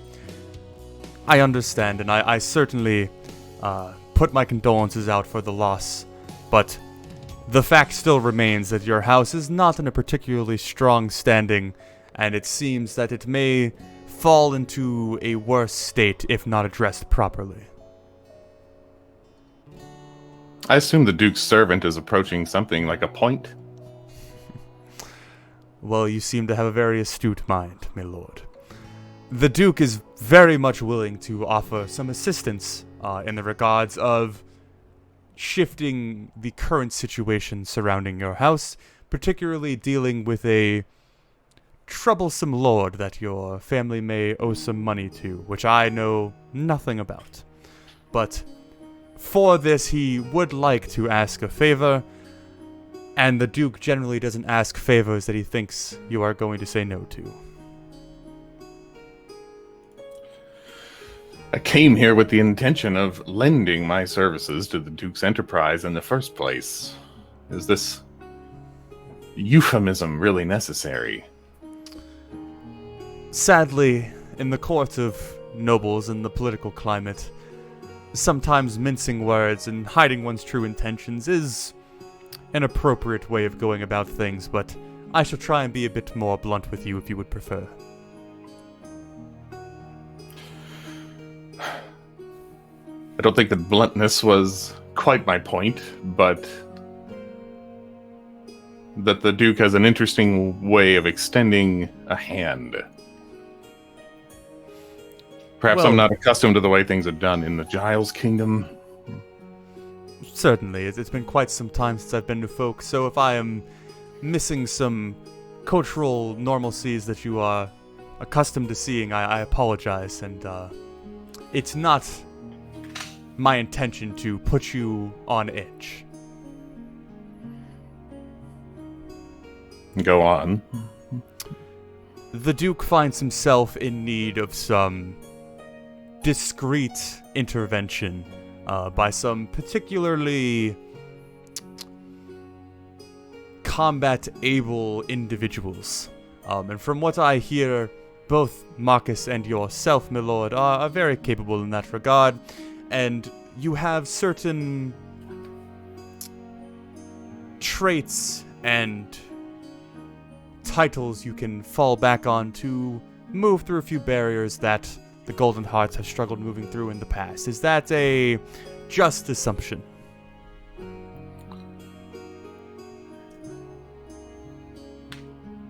I've had quite some days during the journey here from Lylanor to consider the situation, and I do not question the necessity of what occurred there. But the Duke is aware that I am a Lord of Folk and the sole successor of the Chevaliers of Corsair. I am not an assassin, if that's what the Duke requires. I was made aware of your discontent with the situation at Roy Mizev, and I apologize that does not sit on your palate well. But it's certainly not assassination that we're seeking. It is simply the retrieval of a member of the house. Very well. As an olive branch, as I may say, you have some friends that have been attempting to track you down in your journeys, and they have been put off the path. So you shouldn't have to worry about that, at least while you're here in Kralen. I see. My deepest condolences for the Duke. I had no idea such a situation had occurred. Well, House Grator certainly appreciates that, and I'm sure the Duke would also love to hear that. He wants to allow you to join the meeting upstairs with himself personally, but I was sent down to gather your rough intentions before putting you in there. Yes, absolutely. That's understandable in such a dire time. Well, Lord Valoran, if we have come to some sort of loose agreement, and you can find it in your heart to assist a troubled father at this time, I will gladly lead you to upstairs. My intentions remain the same as they were when I got here. What's good for the esteemed Giles Kingdom is good for folk. I'm certainly glad you see it that way. Well, I guess let us move up to the Duke's chambers. And then he stands up and leads you out of the room. So, at this point, you guys would be brought into the meeting where, the Duke had gestured you in. Being brought in, there aren't chairs for you currently, but a few moments pass as Clifford moves away and comes back, kind of dual-wielding chairs in an awkward way before getting them in the room and setting them down, then bowing his head and then making his leave, leaving you all five in the Duke's quarters. As you sit down and are kind of comfortably rested, or sat, the Duke looks up from his desk again, looking past the Golden Hearts to you, nodding his head down at Valoran. Lord Valoran, welcome to the Castle of Kralen. I apologize, my courtesies may be a bit rough around the edges today, but I hope that your stay here so far has been comfortable. Lord Braun, I found that the flowers that you gave me, so to speak, still have some of the thorns on them, but I can sympathize. Thank you for your hospitality. Well, if you ever want to see the beauty in the world, you have to deal with a few thorns. He just nods. Well, there is one last thing that I need to address before we get to the matter of hand, and he turns to look at Marcus, his eyes narrowing slightly. Even in my lesser state, I'm still wary of individuals that I do not quite understand. Master-at-Arms Marcus, it appears you have some fascination with the All-Father. Or the Earth-Father, sorry.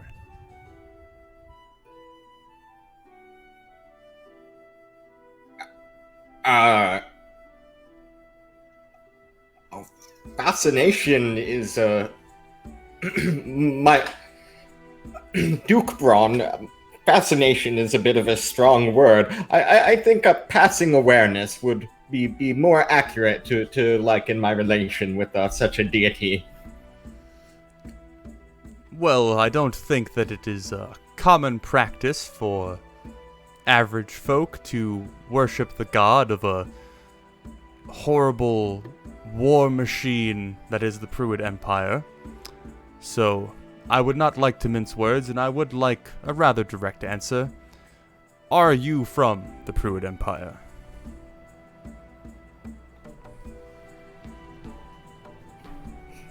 Yes. Well, it's refreshing to get a direct answer. May I ask how you find yourself out of their tyrannical grasp and in the company of better people? Valoran takes a deep breath, but he doesn't say anything.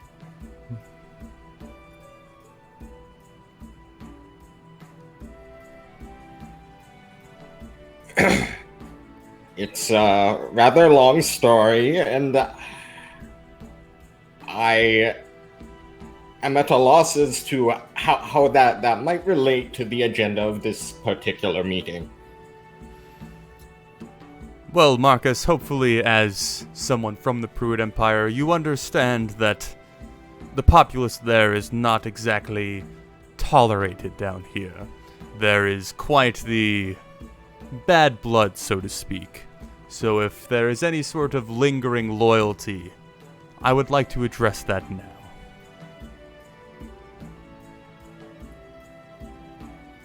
Given my decades of service to the House of Athelvain, I consider this an abasement.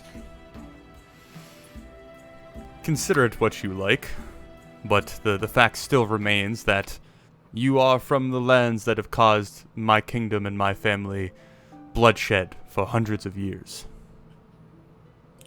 The fact, Lord Braun, is that I have known this man since I was only small. He is from the lands of Keppelmont.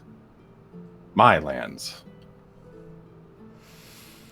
Well, if an esteemed lord will vouch for him, then I have no place to question his loyalty.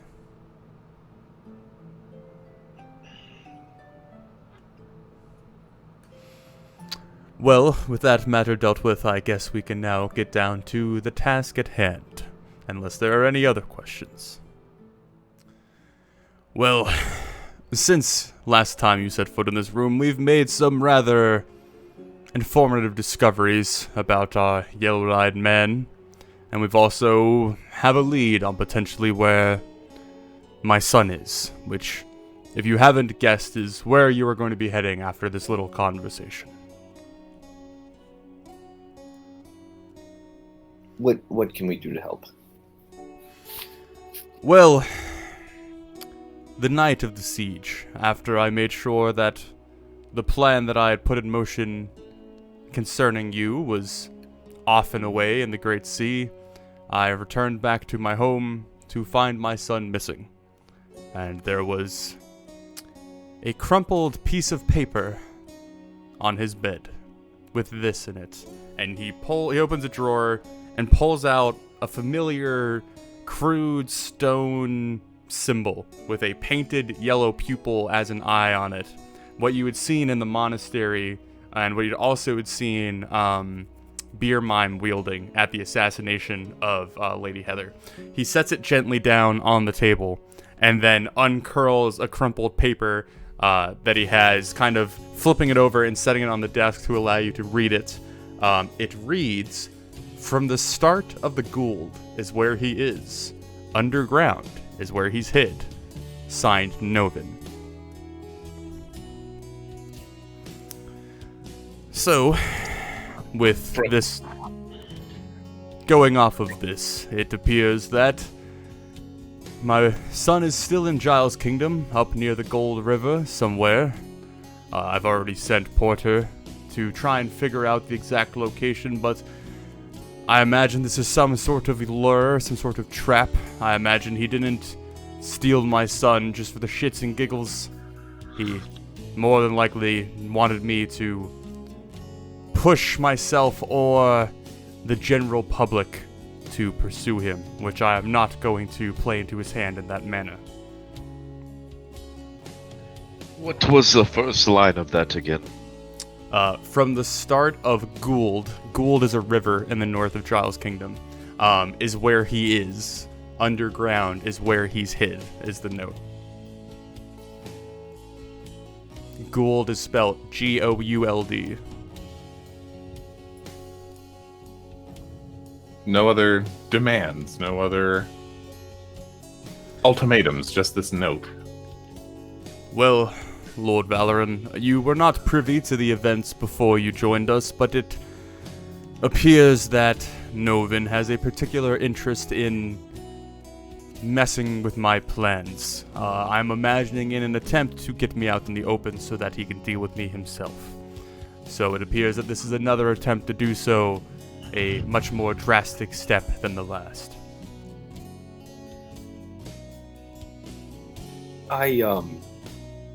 I hesitate to ask, but Novin was very involved with many people who had been involved in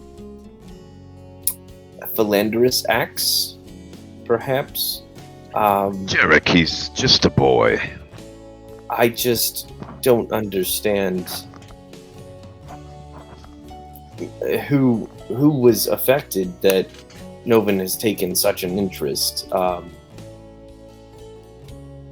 mean, I feel like that might be a good starting point for us to find some other information as well, if you have that available. On my side of things, if it makes you feel any better, Jarek, it appears that there is no way that this Novin is a coincidence. He, at this point, must be the Novin that I knew as a young lad. So I am doing my own research to try and figure out what slights I have caused this man to have him go after me with such force. It's quite the difficult matter, since most of the people that know anything about this man are dead and long gone. But for what it's worth, I am looking into it. Then if it is the same man, would you prefer we bring him to you alive? I don't know if we can, but you said he was a childhood friend. I would not say no, but I do not want to let him escape from his judgment if it's going to be a risk to bring him back. So if you are put in this situation where you need to kill him, then I would ask you to be swift about it. Might be a problem. Lord Braun, he seems rather powerful. That is the next topic we must cover. So after your exploration into a particular monastery, I sent some of my men out there to recover what they can, bring it back, and allow my scholars to see what they can pull from the material. It appears that Novin, however this may have happened, has found himself locked up with a rather dark and powerful entity that I am not quite sure I believe exists, but supposedly he is interlocked with Toradan. Now, to some of you, this would ring a bell. I would say maybe Rolly and Marcus. You would have passing knowledge of this. Toradan is, again, almost a legend. It's the events that the legend stems from having happened thousands and thousands of years ago, before any sort of structured kingdom or society had really taken hold. Supposedly, the legend kind of goes that Toradan was kind of the keeper of the dead, kind of like the Grim Reaper to some extent. And he himself blackmailed a dragon that oversaw time itself. The dragon's name was Koha, Koha. After blackmailing Koha, he forced the dragon to show him the future of Asmiliath as a whole, and after seeing the future, Toradan convinced himself it would be better to wipe out all living life on Asmiliath instead of letting them proceed towards the future he had been shown. So he attempted to basically bring about the apocalypse, but was stopped by a pantheon of gods coming from different races and areas around Asmiliath to come together and basically force him back. And after defeating him, they broke his body into pieces and then spread them out. That's kind of the myth that both Marcus and Rolly would know.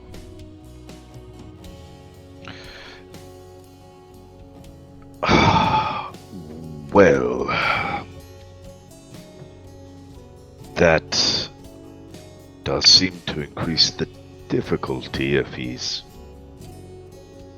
found Toradan. I've only heard small bits of him, but it's quite a great evil. Toradan, and what other bearded sky gods have involved themselves in this kidnapping? You see no amusement on the Duke's face as Marcus makes some light of the situation, simply choosing to ignore it and looking over at Rolly instead. It does seem rather slim that the actual power of Toradan has found its way to this seemingly worthless individual. But the monastery in which you delved into, the cult that had assembled in it before the orcs had taken hold of it, they were an odd sort. Yes. Can I pick at my belly button? Just, looking like I'm doing that, but trying to feel if anything's up with my belly tattoo. At the mention of any of these names. Yeah, so as Torden's name is brought up and talked about, you feel that familiar kind of burning sensation coming from the tattoo. It's not glowing, but it's irritating.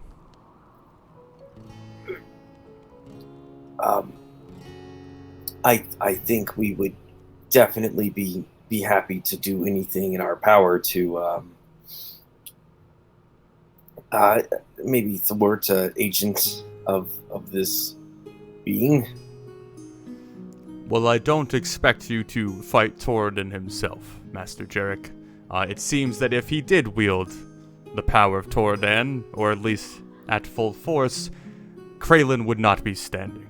So there must be some explanation to why he has chosen to use more guerrilla tactics in this endeavor. But as I was saying, the cult that had inhabited the monastery, they called themselves the Hollow Keepers, and they seem to have an odd fascination with Toradan. Seeing that, or predicting that he was going to find his way back to our material plane and bring back the apocalypse.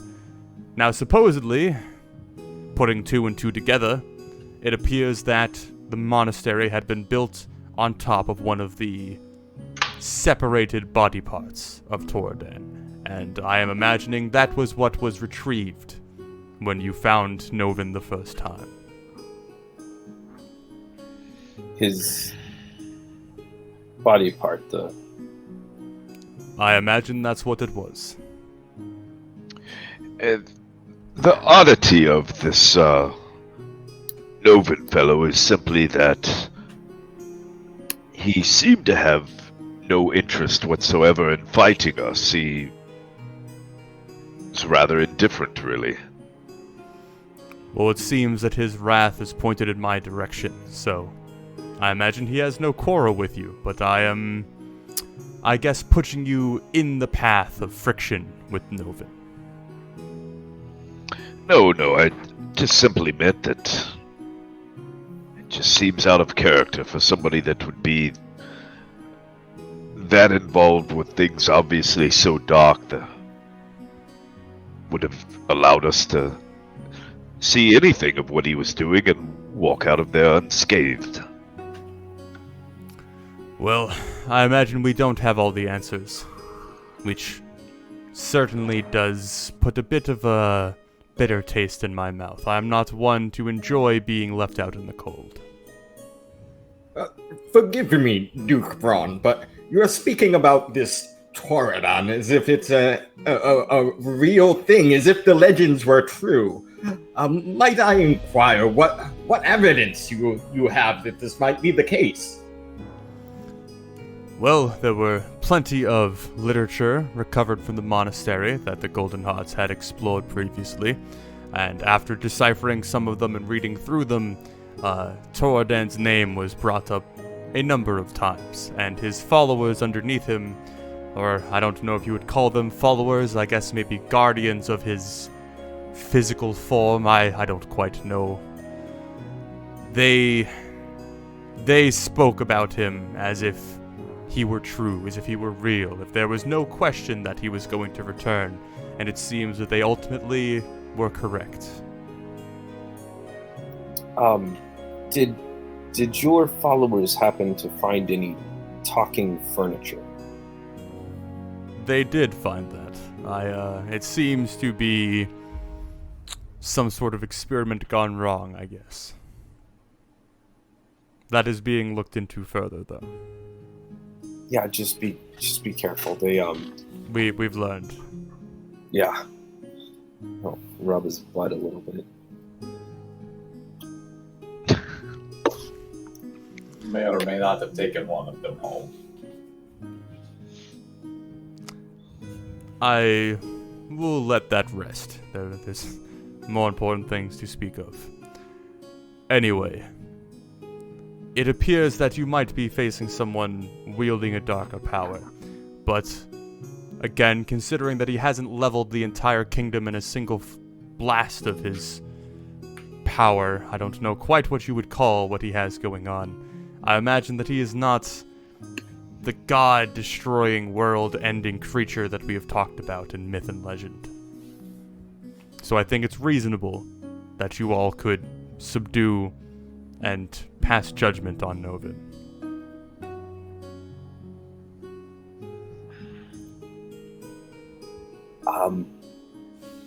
Marcus. Yes? I know you are not a fan of magic. I don't suppose that means you're particularly good at slaying those who wield it?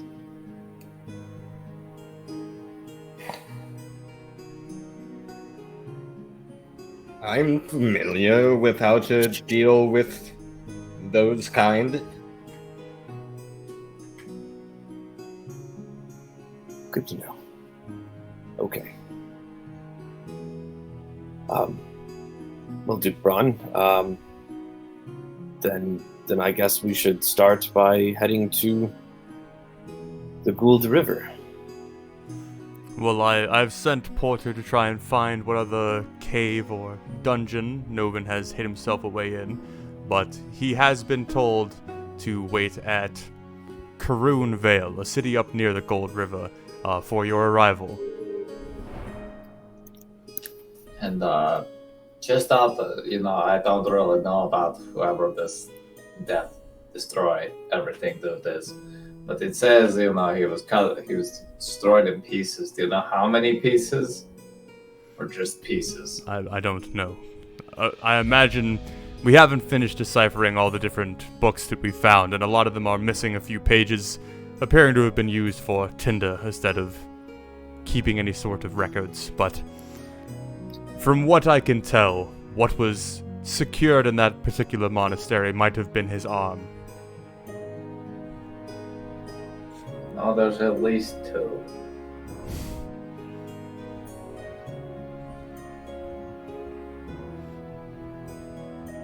His arm.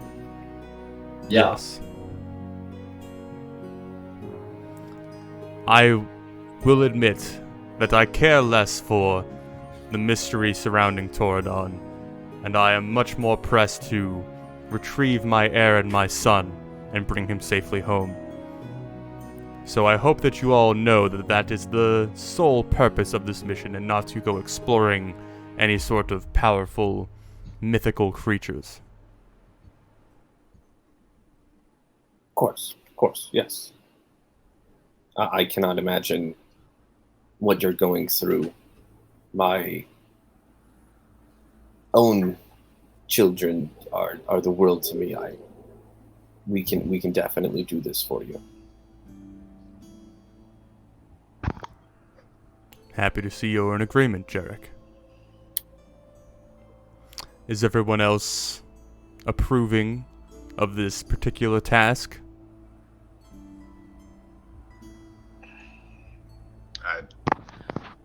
I'd look over to look at Valorant and Marcus.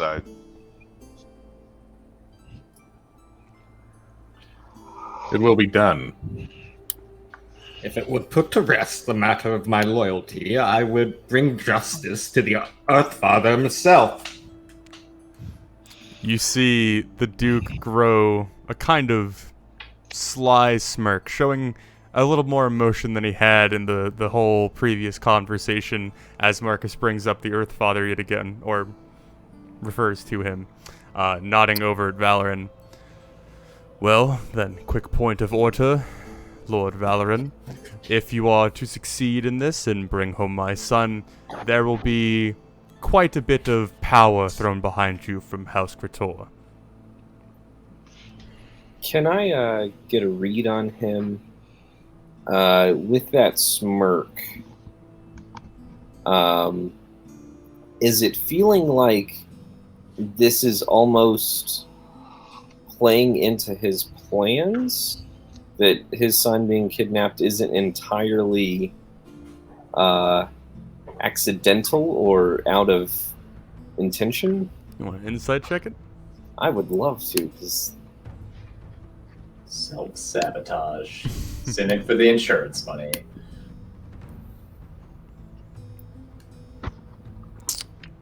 So, Duke Braun is a rather hard man to read, as you've seen before in different conversations that you had with him. Even despite the kind of ragged expression that he is wielding and the tiredness in his speech, there's no easily discerned trickery in his expression or his tone.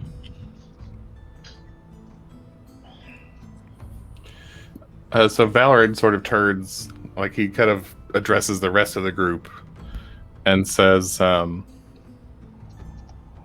you lot have mentioned it once or twice, but you have horses, yes?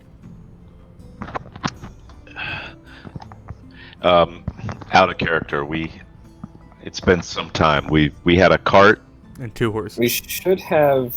Well, I thought no, because we bought. I thought 4 more horses. Yeah, I thought we did. When did you do 'Cause I that? thought,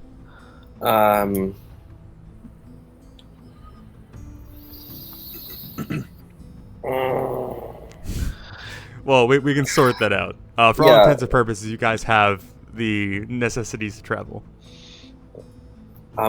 yes, we should. Dubron, I believe Porter. We were told Porter had retrieved our cart and horses. Yes, your cart and horses are at the stables. Okay. There is one more important matter to go over before I guess we adjourn this meeting. There must be no mention of what is going on with my son.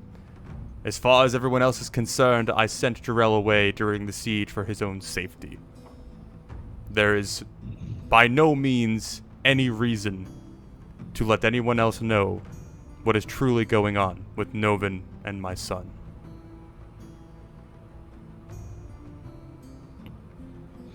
Of course. Discretion will be our utmost concern. Not that anyone would believe us if we told them. Thor, that means you have to keep that a secret. I know what it means. Lord Braun, if we could avail ourselves of the supplies within the city to equip ourselves for this trip, it would hasten the consequences for your son's kidnappers. I can certainly take care of any sort of food, water, transportation, whatever needs you may have to speed you on your way. Thank you.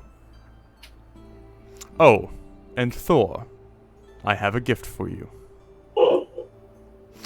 He reaches down into a different drawer, pulling it out. He pulls out a little small wooden box, setting it on the desk and kind of opening the lid of it. Well, Grand Enchanter Advar, I went to him with your idea of having some sort of easier communication between us, since that may be a necessity. He pulls out 2 red stones, almost appearing as rubies, but a little bit more tarnished than you would normally kind of apply to a ruby's appearance. He hands one over to you, and then holds one in his own hand. These are messaging stones, Thor, though I imagine you might refer to them as something else. Ah, Rocky Talkies. Yes, indeed. I will briefly explain to you how they work, but I will only tell you once, so you must listen well. I am all ears, and Carl here, he remembers a lot. He quickly glances at Carl, gives a kind of just tired expression and looks back over to you. When the stone is black, there is a message in it. You simply focus on the black stone, and you will hear the message. The message can only be 20 words, so use them wisely. If your stone is black, you cannot send a message until you read your message. I will check this every day to see if you sent me anything. I will do the same every morning. So, just make sure, It's rather easy to look at them. Might I suggest we look at them at sunup and sundown? That works for me. Just be sure not to speak more than 20 words, or you will shatter it. Got it. 20 words exactly, or less. Or less. Is this only bound to Thor, or can anyone dictate the message? Any of you can use it.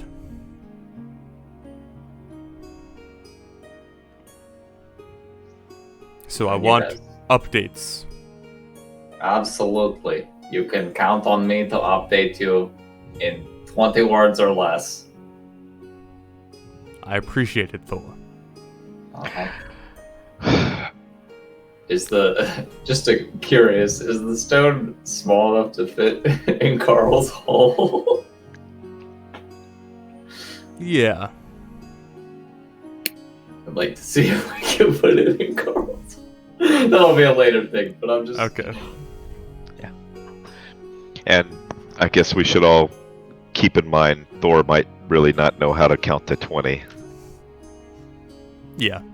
Jarek is paying very much attention to this. Well, thank you, Ron. I really appreciate it, and we will make sure to keep you updated. I think it was a rather good idea, so I appreciate you putting it forth, Thor. I'm all up here, and right here, I got it all. And sometimes right here. Sometimes. And if it explodes for any reason, we shall send a bird instead.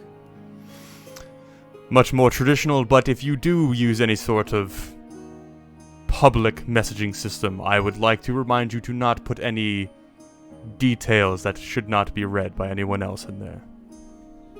Mum's the word.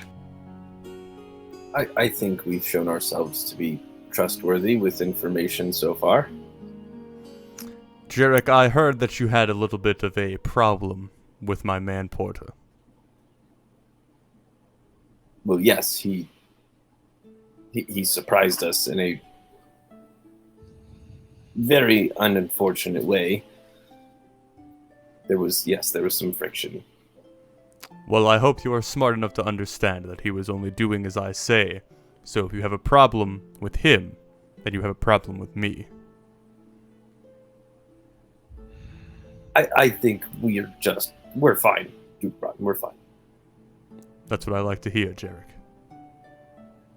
Jarek will kind of shrink a little bit at that one. Well, is there anything that I have left unsaid? I can only imagine you would know that, sir. Well, perhaps it's my tired brain speaking, but I think I am done. Should you want us to proceed forthwith tonight, or should we rest tonight and leave tomorrow in case there's something else that comes up? I imagine time is of the essence. Then we'll, as long as everyone is in agreement, we shall go then. I'm okay with that. I have only one question this time. Yes, Thor. Now, on our journey back, you can obviously see that Rolly is not as dragon-esque as he used to be. Or maybe you haven't noticed. It doesn't really matter. But we met a dragon man. And You met a dragonborn. Yeah, he was stuck in a tower. He gave me Carl. You see Duke Braun look around to the rest of the party kind of skeptical, looking like, is this guy serious? He actually, for once, is speaking completely sensically. You met a dragonborn in Giles' kingdom. And Yeah. he gave him Carl. Yep. He has a lot of stick people. One's named Big because he like turns big. Where? That's a good question. I don't really know exactly. It's somewhere near where JD lives. But It was near Thrice Tower. You see him pull a little bit of like loose parchment over from his desk and then hastily kind of scribbling. Well, that is certainly news. You interacted with him? we did. He seems like very ancient. Like, I asked him how old he was, and he said he was like 7,000 years old. Well, it is said that dragons do live incredibly long lives. Yeah, and he was talking about like meeting gods and stuff. So, He looks at the party like super unconvinced. Again, he speaks the truth as we know it, Duke Braun. Marcus So- is just gonna solemnly nod. the thing that I wanted to look into is apparently he had a group of followers at some point, and because he's like this everlasting guy that's apparently stuck in a tower. His name apparently was not Toramon but Koramon. You see his eyes narrow slightly, a little bit of like a glint of deeper thinking going on in his eyes as he grows silent for a moment. Hey. After a few moments of silence, he kind of looks down, looks up at the sky for a little bit, looks back down. Choramon, the father of fire? I don't know. That's what he said. He doesn't remember a lot of things, but that's what he thought they called him. That is very concerning if that is true. He was okay. So he's like a red dragonborn, and he's like stuck in a tower. Like he literally cannot leave. Well, maybe that is a good thing. That's what I was thinking. I was like, somebody put him there for a reason. I will certainly look into this, though I don't think this will change your current course. No, that's why I mentioned it after all this. Second side mission eventually. Just something that we need to look into, and see what's up with him. He seems like a nice guy, but very powerful, very scary, underlying. Duke Braun, I hate to be as banal as to bring up finances, but you've just asked us to make a cross-kingdom journey, and travel is very expensive, and you see... Takes a deep sigh. It appears that anyone I deal with is always looking for gold. I didn't ask for it. I will make sure that any sort of accommodations you need are taken care of.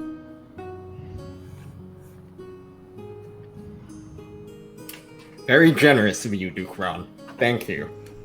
You see him take a moment, kind of reaching his fingers up to rub his eyes before going into his drawer again, pulling out a fresh sheet of parchment, laying it out on the desk, and he begin to silently writing out a letter, going about various different paragraphs, and then finally bringing his seal out, holding up the flame, stamping it, rolling it up, stamping it again, holding it out to you. This should get you rather far in Giles' kingdom. I would not overuse it, though. Of course. Is there anything else? I think anything else we need, we can perhaps ask Clifford. I'm sure you're a busy man. Rather astute of you, Jarek. Hey, just don't send anybody into that tower like over midnight, because apparently everybody dies. We will certainly have a longer conversation about this when you return. Yep, very, very important. On the forefront of my mind.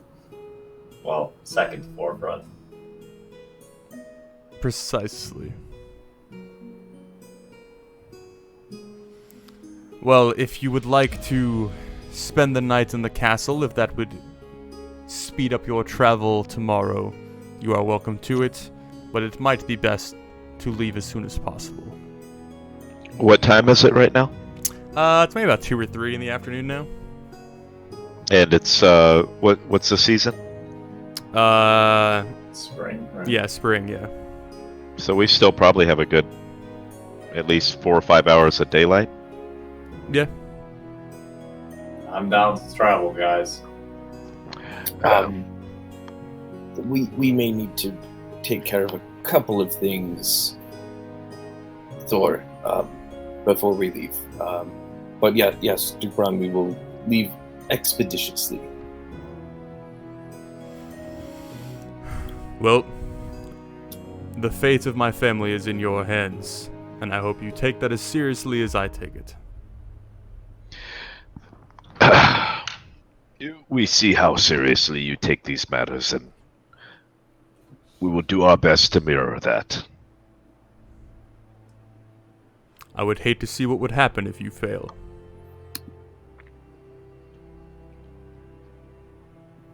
Does it feel like he will kill us if we fail? You want Jarek. insight check? Yeah. It feels like he'll kill us. I don't know that you need insight into that. Could roll an actual 1, and he'd probably be like, yeah, he's gonna kill you. The Duke is a very intimidating man.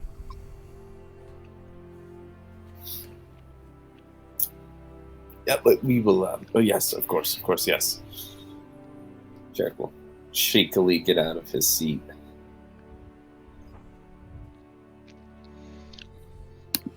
Well, good day, Golden Hearts. I look forward to hearing your next name.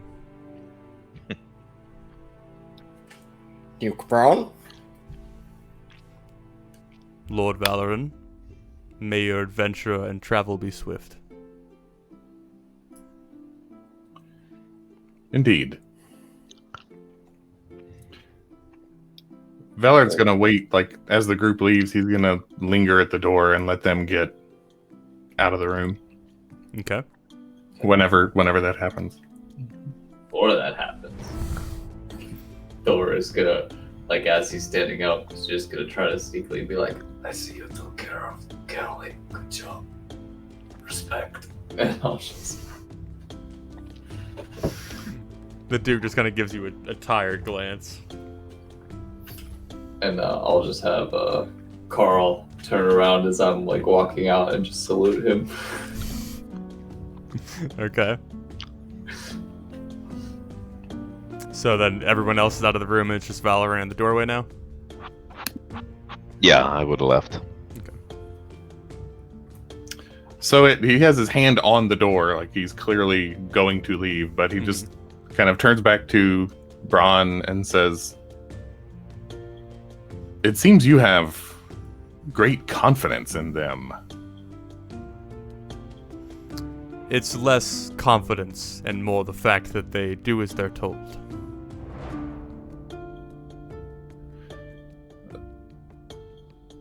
With all due respect, Duke Braun, that's doublespeak. You have to be confident that they will accomplish what they're told. I don't put much faith in their ability, but I do believe that they will do whatever is asked of them.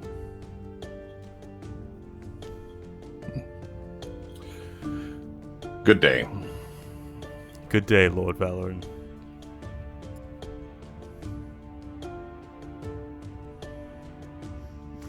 So, you guys find... Yep.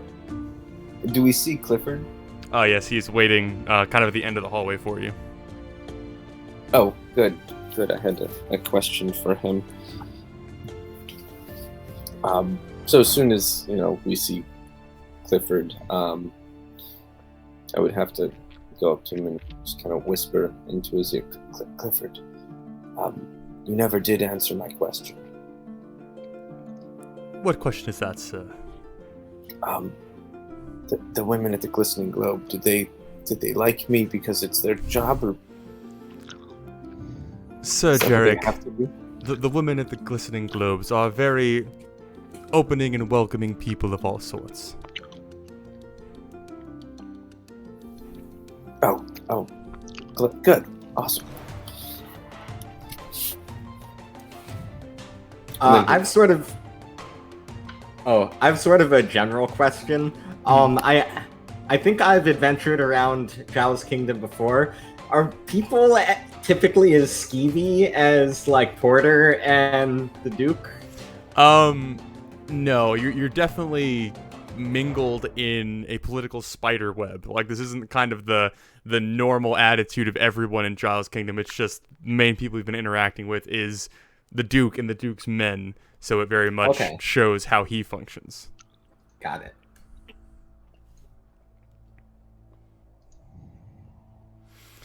Well, am I putting you guys up in the castle? Or are you going and making your own way? What is the decision?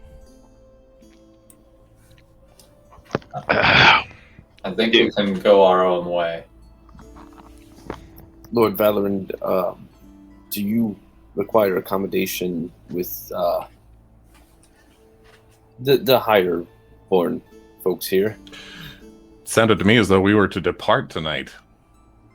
What accommodation? I agree with Lord Valorant. I think we should get whatever it is we need for our journey and at least get on the way. That is would send, I think, the best signal to the Duke. How many horses do you already have? So I think you guys only have 2 in the cart, as far as I remember. And it would be a very big gap in my knowledge to not remember you guys buying more horses. We might have had only 2. I think we only had a conversation. We never actually bought them. I think that might have been what happened. 6 horses, but that wouldn't have made any sense for us to have 6 horses. Yeah, I don't ever remember riding a horse. I think we may have talked about it, and then you were like, it was this amount of gold, and we're like, oh yeah, we're broke. Yeah, I think that's why the cart was purchased in the first place. So Valorant will say to Clifford, whatever the conclusion of that conversation is, that we need horses. Given the urgency of our task, we'll need a horse for each man and the cart, and enough supplies to get to our destination and back. Might I, just a small point. We don't seem to really have anything that we need the cart for. We could certainly trade that for some horses, and we would travel much faster if we were all on horseback and not dragging a cart with us. Really, we may need to bring things back with us. Like a small child, yes, that will fit on a horse. Or possibly a corpse of a larger man. Let's just bring the cart. Clifford, will this be a problem? No, I imagine, so there's 5 of you. You already have 2, so you need 3 more, is that my understanding? I have a mount as well already. So 2 horses. 2 horses, yes. No, 3. Yes, 3. We don't need 3. We need 2. Well, I can drive the carts, but the other 3 of you will need horses. So are we having 1 or 2 horses pull the cart? Actually, Jarek, I was intending to hire a driver. Oh. I don't think that would be a good idea, all things considered, because that would limit the conversation we would be able to have. Oh no, what a shame. I think he just meant more like, we can't mention certain things around certain people, and then we have a guy that knows too much. Valorant, you might think us fools, but you would be mistaken. Wow. If my input could help soothe the problem, I could attempt to find one of Duke Braun's men to send with you as a driver, if that could be acceptable. think there are logistical matters that it would simplify. So long as it's not Porter. Or anyone Well- named Porter. Porter is currently not available. He is waiting for you on the other side, so I can certainly look into someone who isn't Porter. And then 3 horses and supplies. Is this the list that I have so far? Yes, sounds good. I should Well- like to have some maps of the area. I believe that would put us at an advantage. Perhaps that Cartographic Institute may have some. He kind of looks around. I don't know what shop you are referring to, but The Glistening Globes. Yes, we could certainly stop there. Master Marcus, that is an establishment for more base functions and desires. It is certainly not a place where you would find a map.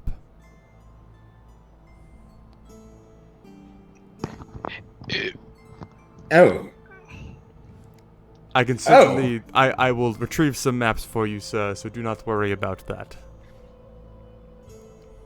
There may be a metaphorical map, you know.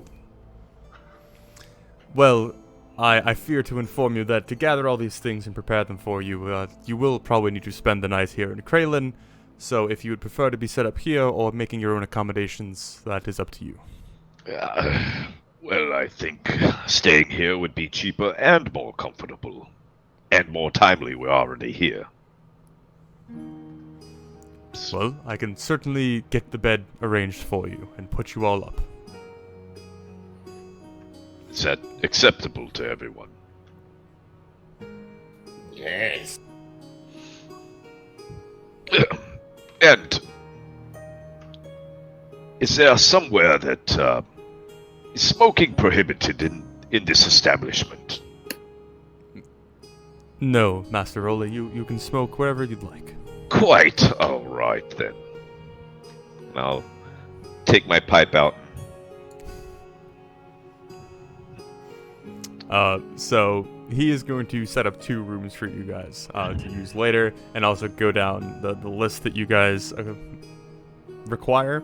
So you guys are left up to your own devices for the afternoon, and then everything shall be prepared for you in the morning.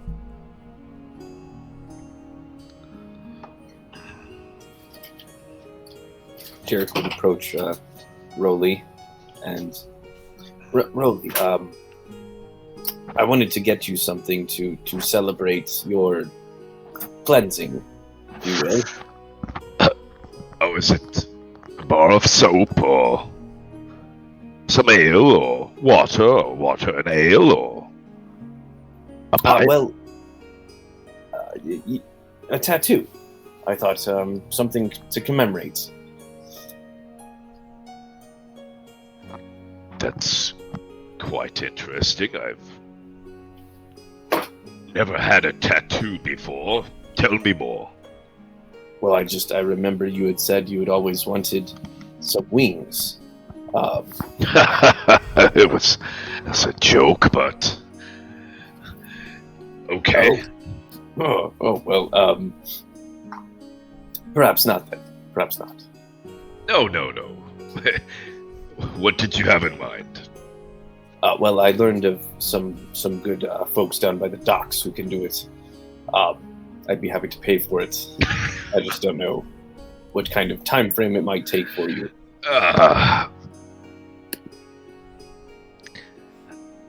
Maybe another time.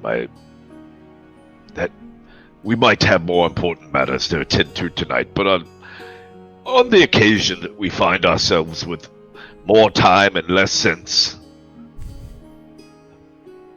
maybe I'll take you up on that. Under one condition. Yes. Whatever tattoo I get, you get as well. I'll spit in my hand and hold it out. A deal is struck. Marcus wrinkles his nose. So, Thor, Marcus, Valorant, is there anything you all are doing for the afternoon? Valerian will head into town for at least to try to find some manacles. Okay. And if there isn't a place that already has some made, then if they can get them ready tonight, You can find shops that are currently selling them. okay. Yeah, that was one of my questions that I forgot to ask. So I'm gonna grab 2 sets of those. Okay. And I was gonna grab some other stuff for like travel supplies, but if they're gonna load the cart down, it's safe to assume that the bare necessities are gonna be covered. Mm-hmm. Okay. And then after that, when things start to settle down for the evening, he'll sort of look for an opportunity to find Rolly, like maybe standing around having a smoke by himself or something of that nature. But that's, after whatever else is going to go on.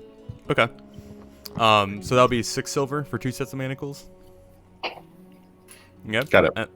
Marcus or Thor? Jared?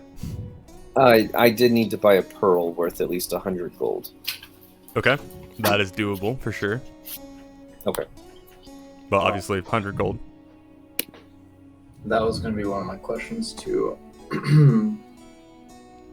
I guess, either Clifford or the Duke about, like, if we do bring him back alive, like, how do we restrain him? Because, like, I would imagine a magical person would not be, restrained by normal handcuffs. The answer you'd probably get is figure it out. Okay. Thor, don't worry. I got you on that one. We get them low enough, and then you just keep them asleep forever. Well, no, you just break his hands and stuff his mouth with something. What the? Or cut out his tongue if he's a criminal of that nature. Exactly. Little extreme, but... Why is that so extreme? Yes, that'll be maybe the 4th or 5th level of escalation. Maybe we just, Start with manacles, right, Thor? Yeah, I think we do manacles, maybe we could put the sock in his mouth, but not, cover all orifices of his breathing. Right, exactly. And then, just so he can't do the magic things that you guys do all the time. Apparently you haven't seen enough bombs blow up. Oh, I've seen a couple of bombs blow up, and trust me, they were not very pretty. Fair enough. Well, I guess we will figure it out. So, does anyone... Oh, yep. Yeah, so if possible, if we're going on horseback, I would like to purchase a lance on the Duke's dime, but I don't know if his writ is just oriented for supplies, or if it's a per diem. Give me persuasion. There's a general persuasion check.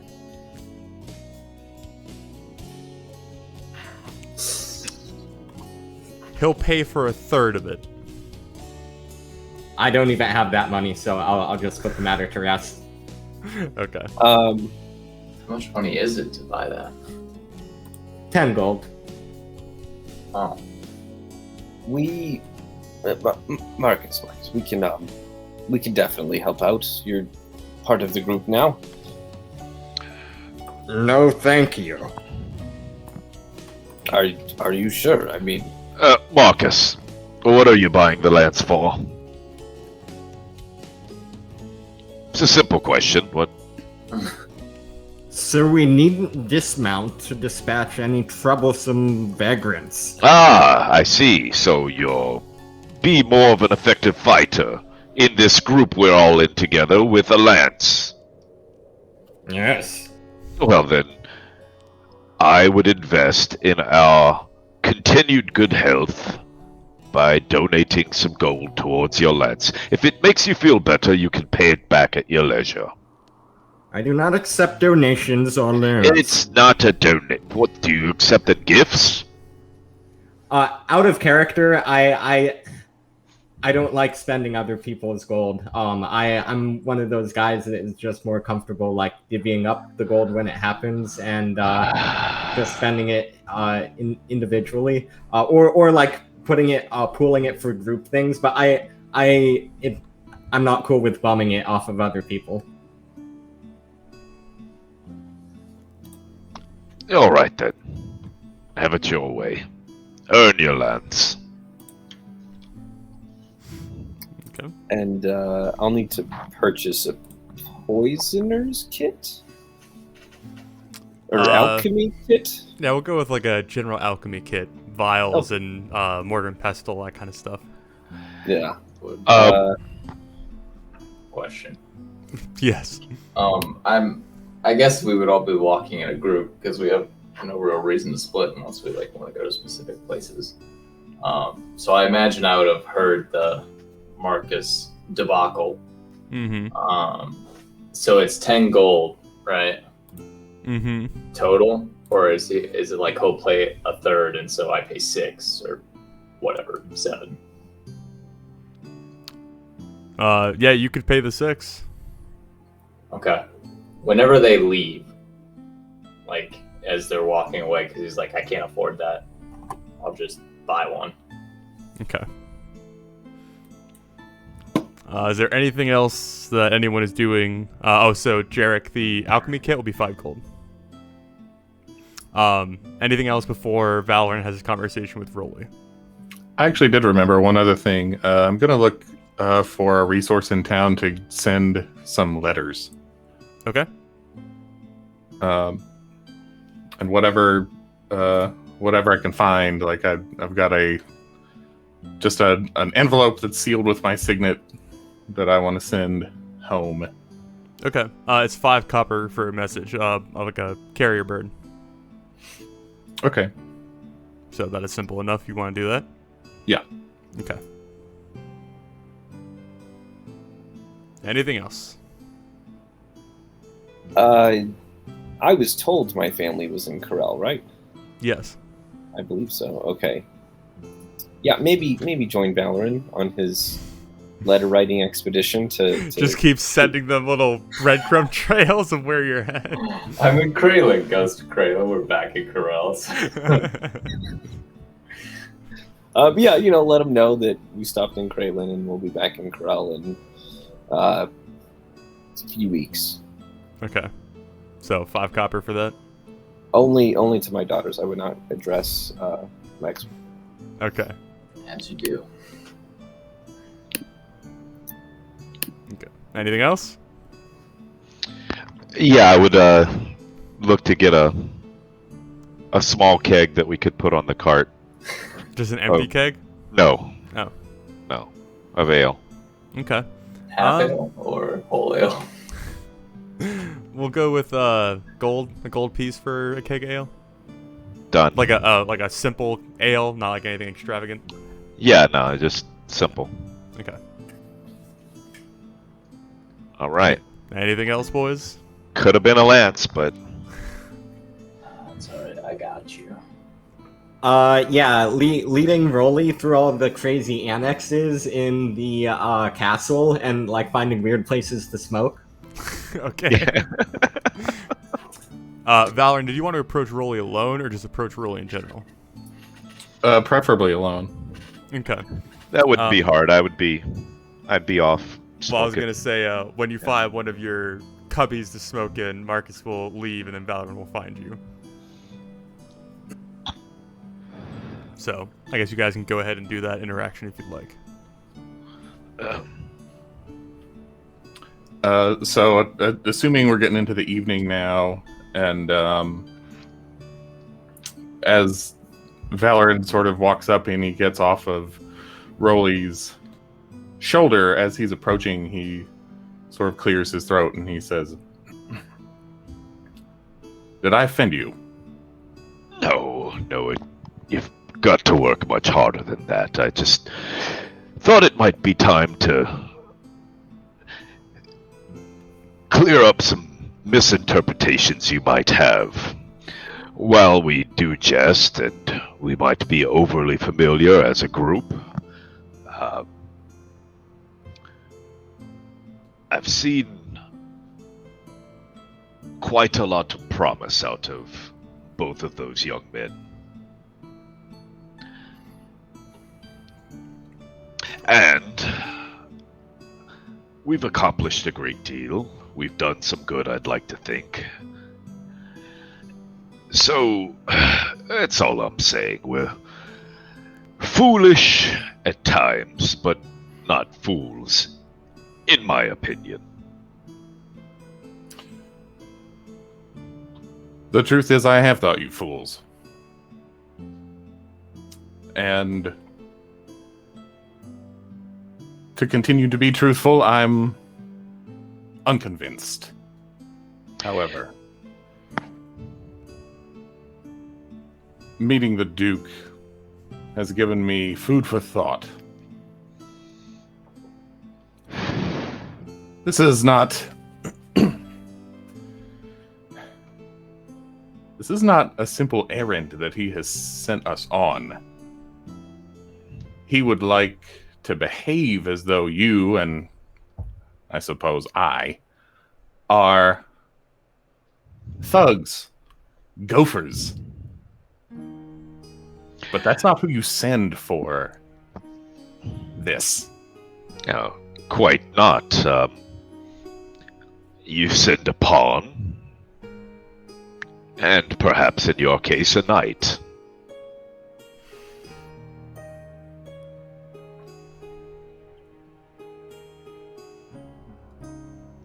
So, the Duke is not a fool. I would assume not. And so I'm presented with the single greatest evidence so far that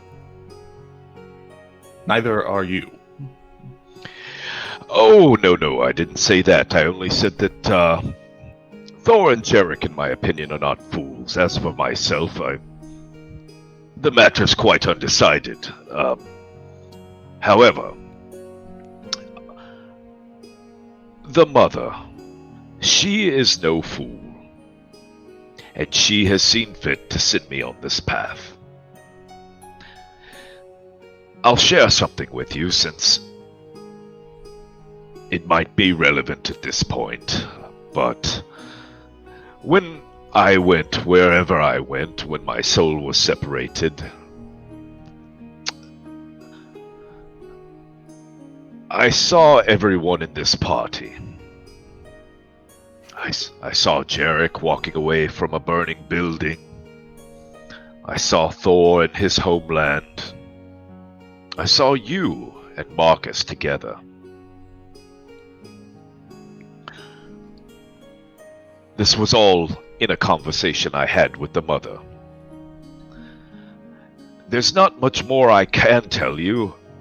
It was like a dream. It was one of those dreams that made a lot of sense. But when you woke up from it, all you were left with were the feelings of purpose, connectivity.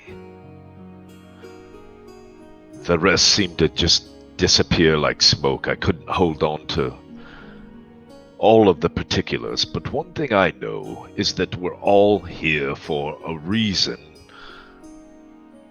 As it relates to my goddess.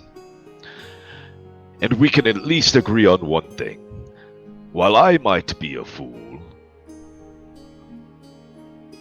the First Mother is certainly not. So whatever we're doing together right now is not foolish.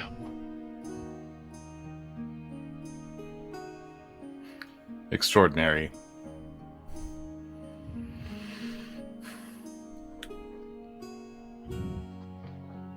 Rolly, my circumstances have made me even more bitter than normal. But, well, with respect to what you have shared with me and with the importance of our journey ahead of us, I will try harder. There's no need to try harder. Just be yourself, Valorant. And just trust that your purpose will make itself clear. If I might give you one small bit of advice, I've lost my family as well. Much younger than you, I didn't get to know them as well as you did, so the pain you're feeling is arguably much worse than I've got. But to deal with that, I've clung to purpose. Mine is for my goddess, and whatever she deems for me, you need to find your purpose. I don't know what that is, I don't know how to help you with that, but it's what has helped me.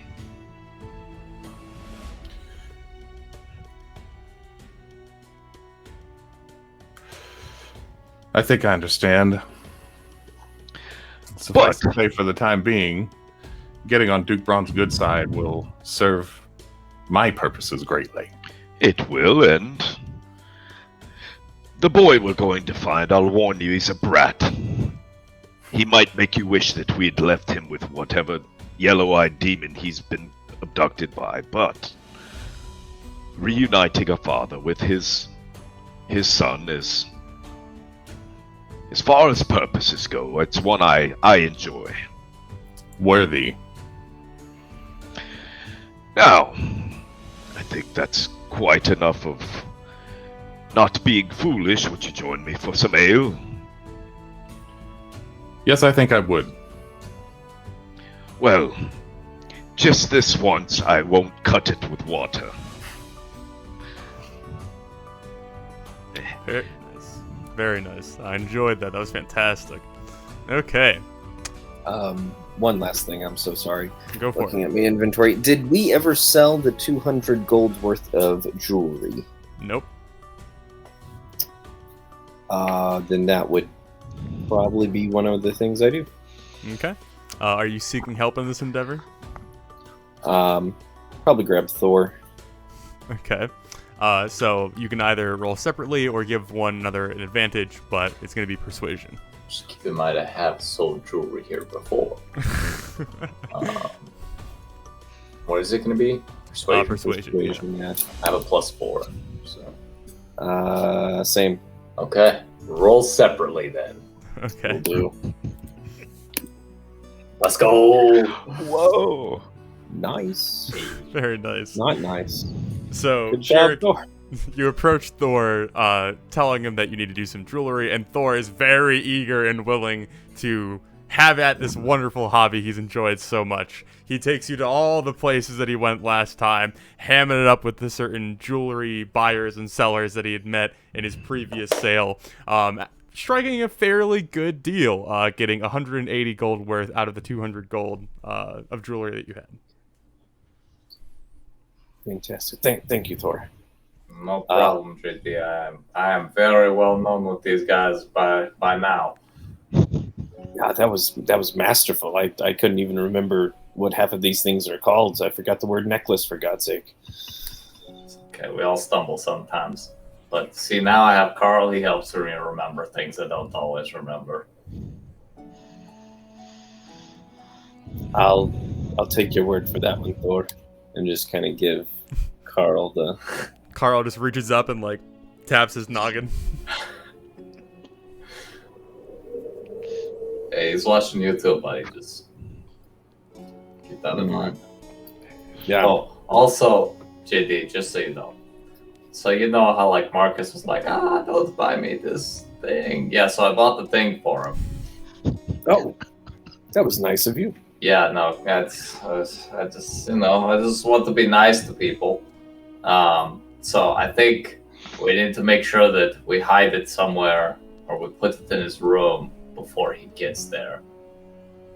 Well, let's make sure it comes with us. Maybe we can put it on the cart before we leave. That's true. We could just do And that. then that way, and pull it out on the road, and then it's there. Yeah, I'm just saying I may try to lie to him and be like, oh, wow, by chance we have this lance here that we forgot about. I will support you with some music. I I don't appreciate. think he believes anything I say to him. So He might believe everything I say because he has no reason to think otherwise. it's that big brain energy of yours, Thor, and he'll try and ruffle Thor's hair, but like really just, I guess, caress his chin because he's so tall. He also has no hair, so. Yeah. Tussle his eyebrows.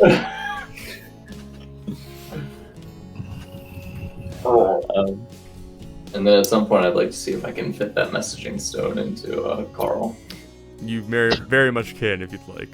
Yeah, that'd be kind of cool. Do you want Carl to hold it, like, in his head? Yeah, Okay. you can. So to use the messaging stone, you touch it, focus on it, and then speak. So, like, if you just spoke at it, it wouldn't do anything unless you're focusing on it. Gotcha. So you have to quote Carl. Just don't blow Carl up. This is the start of the murder of all my pets. Okay. Anything else that needs taken care of? Okay. So you guys all congregate back at the castle after your different various adventures throughout Kralen. There are 2 rooms, so you guys can go ahead and divvy that up however you'd like. But for all intents and purposes, we can roll right into the next morning if you would like. Okay. So the following morning, waking up to a lovely, comfortable goose feather bed that is so much more enjoyable than bedrolls and the dirt and the tavern beds that you've stayed in for however long it's been. So getting a very, very good night's rest. You all wake up refreshed. You're all greeted by servants in the morning, willing to get any sort of food or wine or water or drinks that you would potentially need before you were all kind of guided or told to meet down in the courtyard.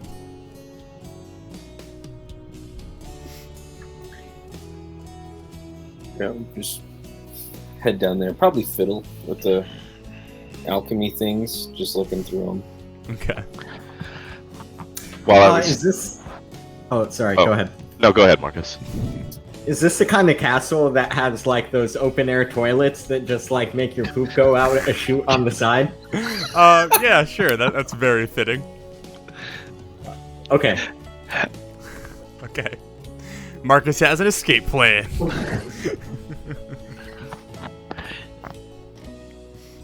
An evacuation plan, if you will. Nice. Plan number 2. Okay. So is everybody congregating in the courtyard? Yep. I will try to place the lance in the cart before everybody else gets there. Okay. So where are you putting it precisely? I just imagine like on the inside of the cart, like just resting against the side of it, Okay. like at the corner. So it's just like, yeah. Gotcha. Okay. So as you all come out, Thor making his way out earlier than the rest to hide his particular item, you notice that your cart is pulled up, 2 horses pulling it with a driver on top, which we will get to, and then the various other horses that you needed. Valor, I'm assuming you bought Belgrease up here at some point in the evening so that it's prepared for you now. Oh yeah, I would have brought him back after my shopping. Yep. So Belgrease is also groomed and, ready to be mounted. There is Clifford standing out there, kind of in front of the assembly of horses and carts. Again, dressed very elegantly, seeming very chipper for as early in the morning as it is. It's probably around 6 or 7 in the morning. His hands, his hands clasped in his sleeves again as you walk out, letting Thor walk by to put his item in, waiting for the rest of you to come out before he nods his head. Well, good morning. How did you all sleep? Quite well, thank you. I imagine any sort of accommodations you need were met? They were exceeded. Yes.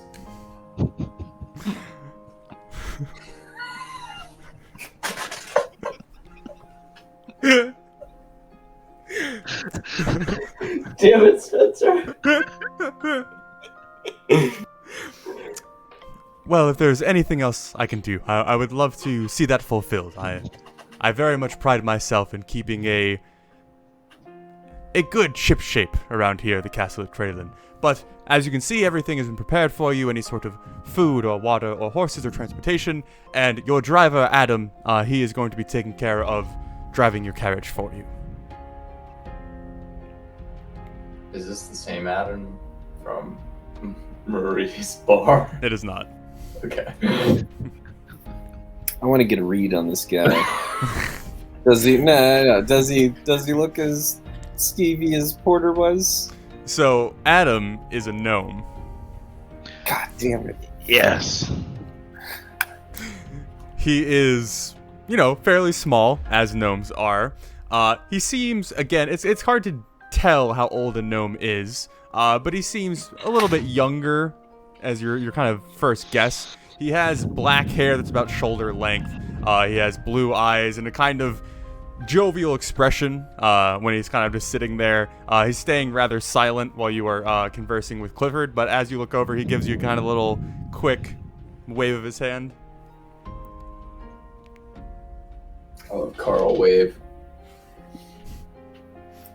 Would I have any idea how a lance got there? Like, I guess would I have sensed or seen any of Thor's scheming? Probably not, since he's kind of gone out of his way to make sure. If you looked in the cart and saw it, then potentially you could piece some stuff together. I had a question about that actually. A lance is 12 feet long? 10 feet long?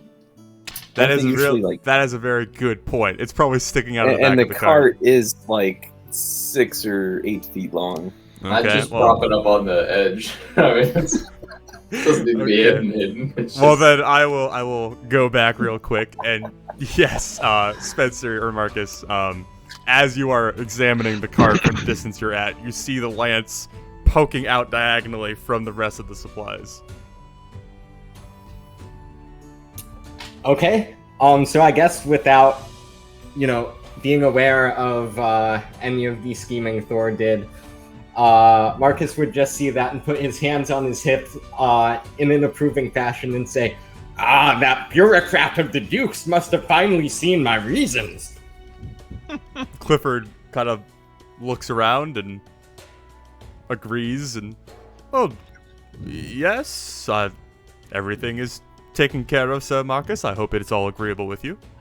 Yes. Well, if there's any last things you need from me, now would be the time. I have plenty of things to do this morning, but I imagine that setting out is your intention. Just a lock of your hair. It's a joke. Well, I do take great care of it, so I hope that is some sort of mild appreciation for it. It's fabulous hair. Well, I shall depart then and leave you to it. Adam will take great care of you. If you have any problems with him, please let me know. Oh, hello, Adam. As you go to approach, he looks over at you and kind of nods his head. "Hello, sir. How's it going?" Better than some, worse than others. I hear we're traveling pretty far. I'll take care of it. No worries. I'll take care of your horses. No worries. I'll get you set on the straight and narrow.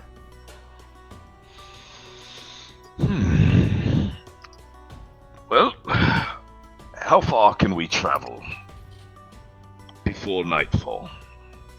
Well, I mean, we're setting out pretty early in the day, but I know we can get pretty far. I haven't been told any destination that we may have. I've been told not to ask too many questions, so I don't know quite how to answer your question. If you told me where we were going, I could maybe give you some sort of estimation. We're headed to.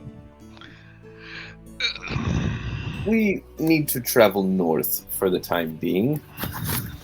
What's the place you mentioned? It's not. There's not the world map here. Caroon Vale. Oh. Here. We need to go to Timberwell.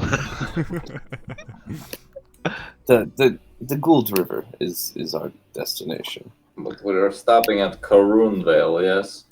Oh, well, that's quite far. We are in great haste. Oh, great haste. I mean, a week? Maybe? Sounds good to me. That's gonna be traveling quite a bit. The majority of the day, more than most people are used to. The horses might get a little bit testy. We could travel along the river for a bit. You know, I could always talk to them and see how they're doing. I Okay. can do that, by the way. You talk to horses. Well, I can talk to Buffy. I can talk to. Well, I mean, Carl's really easy to talk to, but yeah, I can talk to horses, some other animals. Certainly.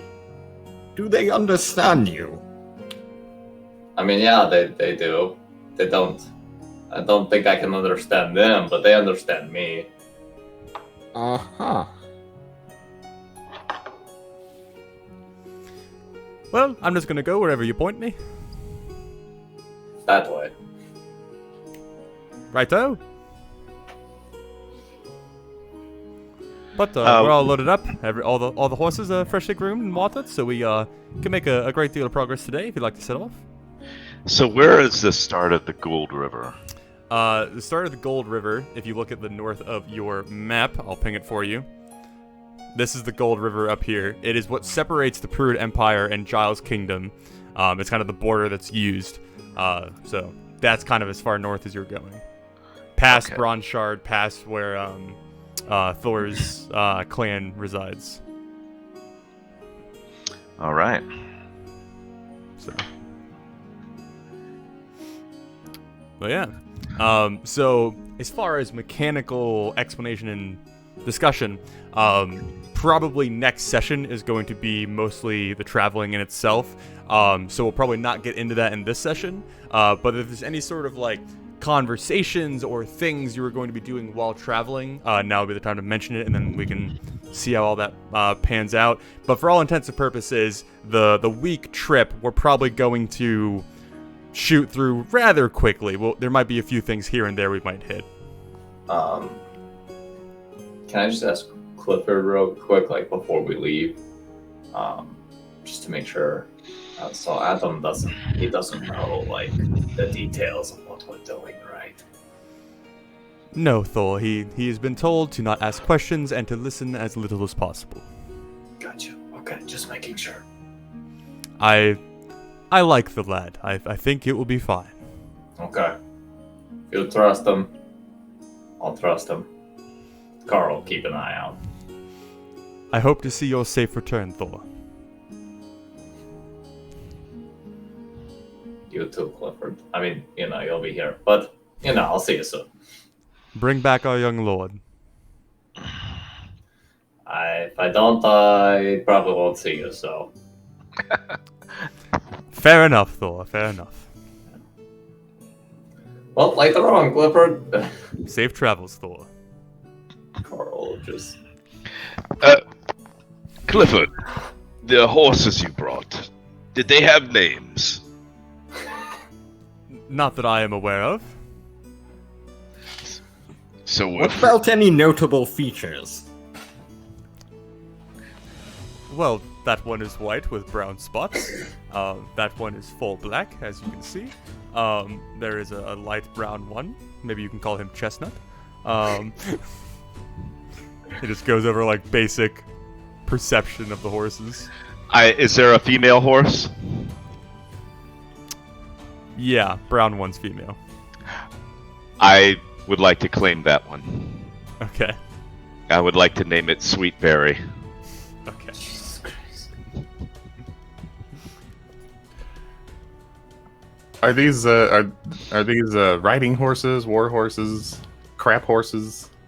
Well, procuring them on such short notice, one of them is an old workhorse, but he seems like he would make the trip just fine. I don't imagine you'll have any problems. The rest we use for messengers for speed, so they should certainly prove to be able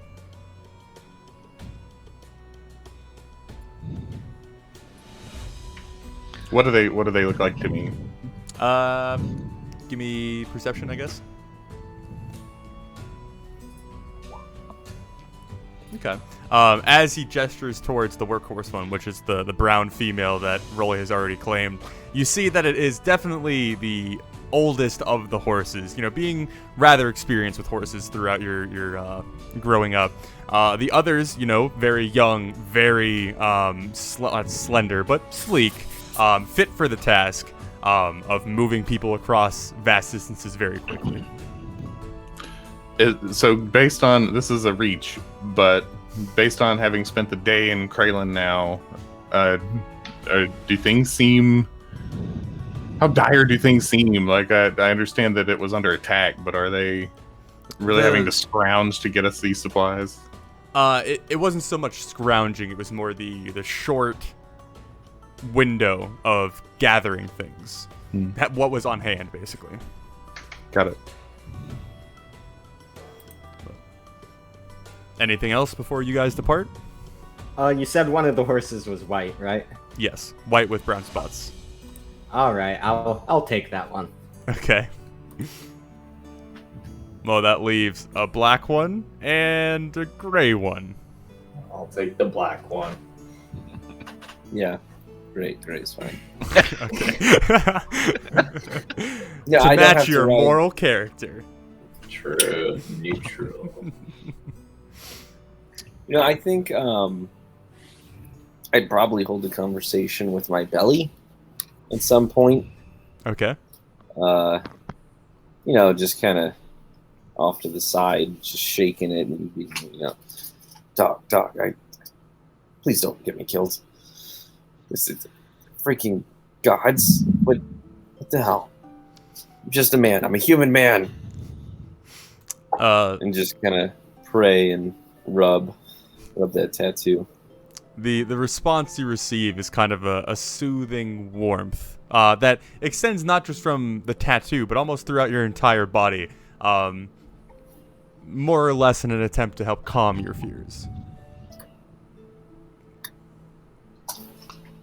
Just might throw up. I think I just probably throwing up. Does Carl notice this? You know, I need to give Carl like a perception You do. or passive perception. Let's see. No. Fucking Carl. He just rolled a 2. I see why he was giving to me. But yes, any sort of conversations at this point would probably be for the best. That you would do kind of at any sort of point of the traveling.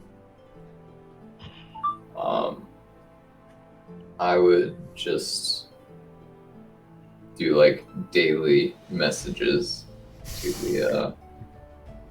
the Duke, and I'd have like somebody like Jarek there. Count the words for you. Yeah. Yeah, Jarek would definitely be helping. We'd us like with that. we'd like, or I guess everybody would be. We'd all like brainstorm a message to send. Thor, you should try it right now. You know, heading out. Day We'll one. find. Heading out. We'll find your son. There is a gnome. He's cool, I guess. Thanks for the horses. Then you can add one more word. That's enough. Yes, you don't want to get caught on a technicality. You see, you combine that, and that is technically that is. So, be very careful. Magic things are tricky. I would never give you a magical item that had hidden consequences, really.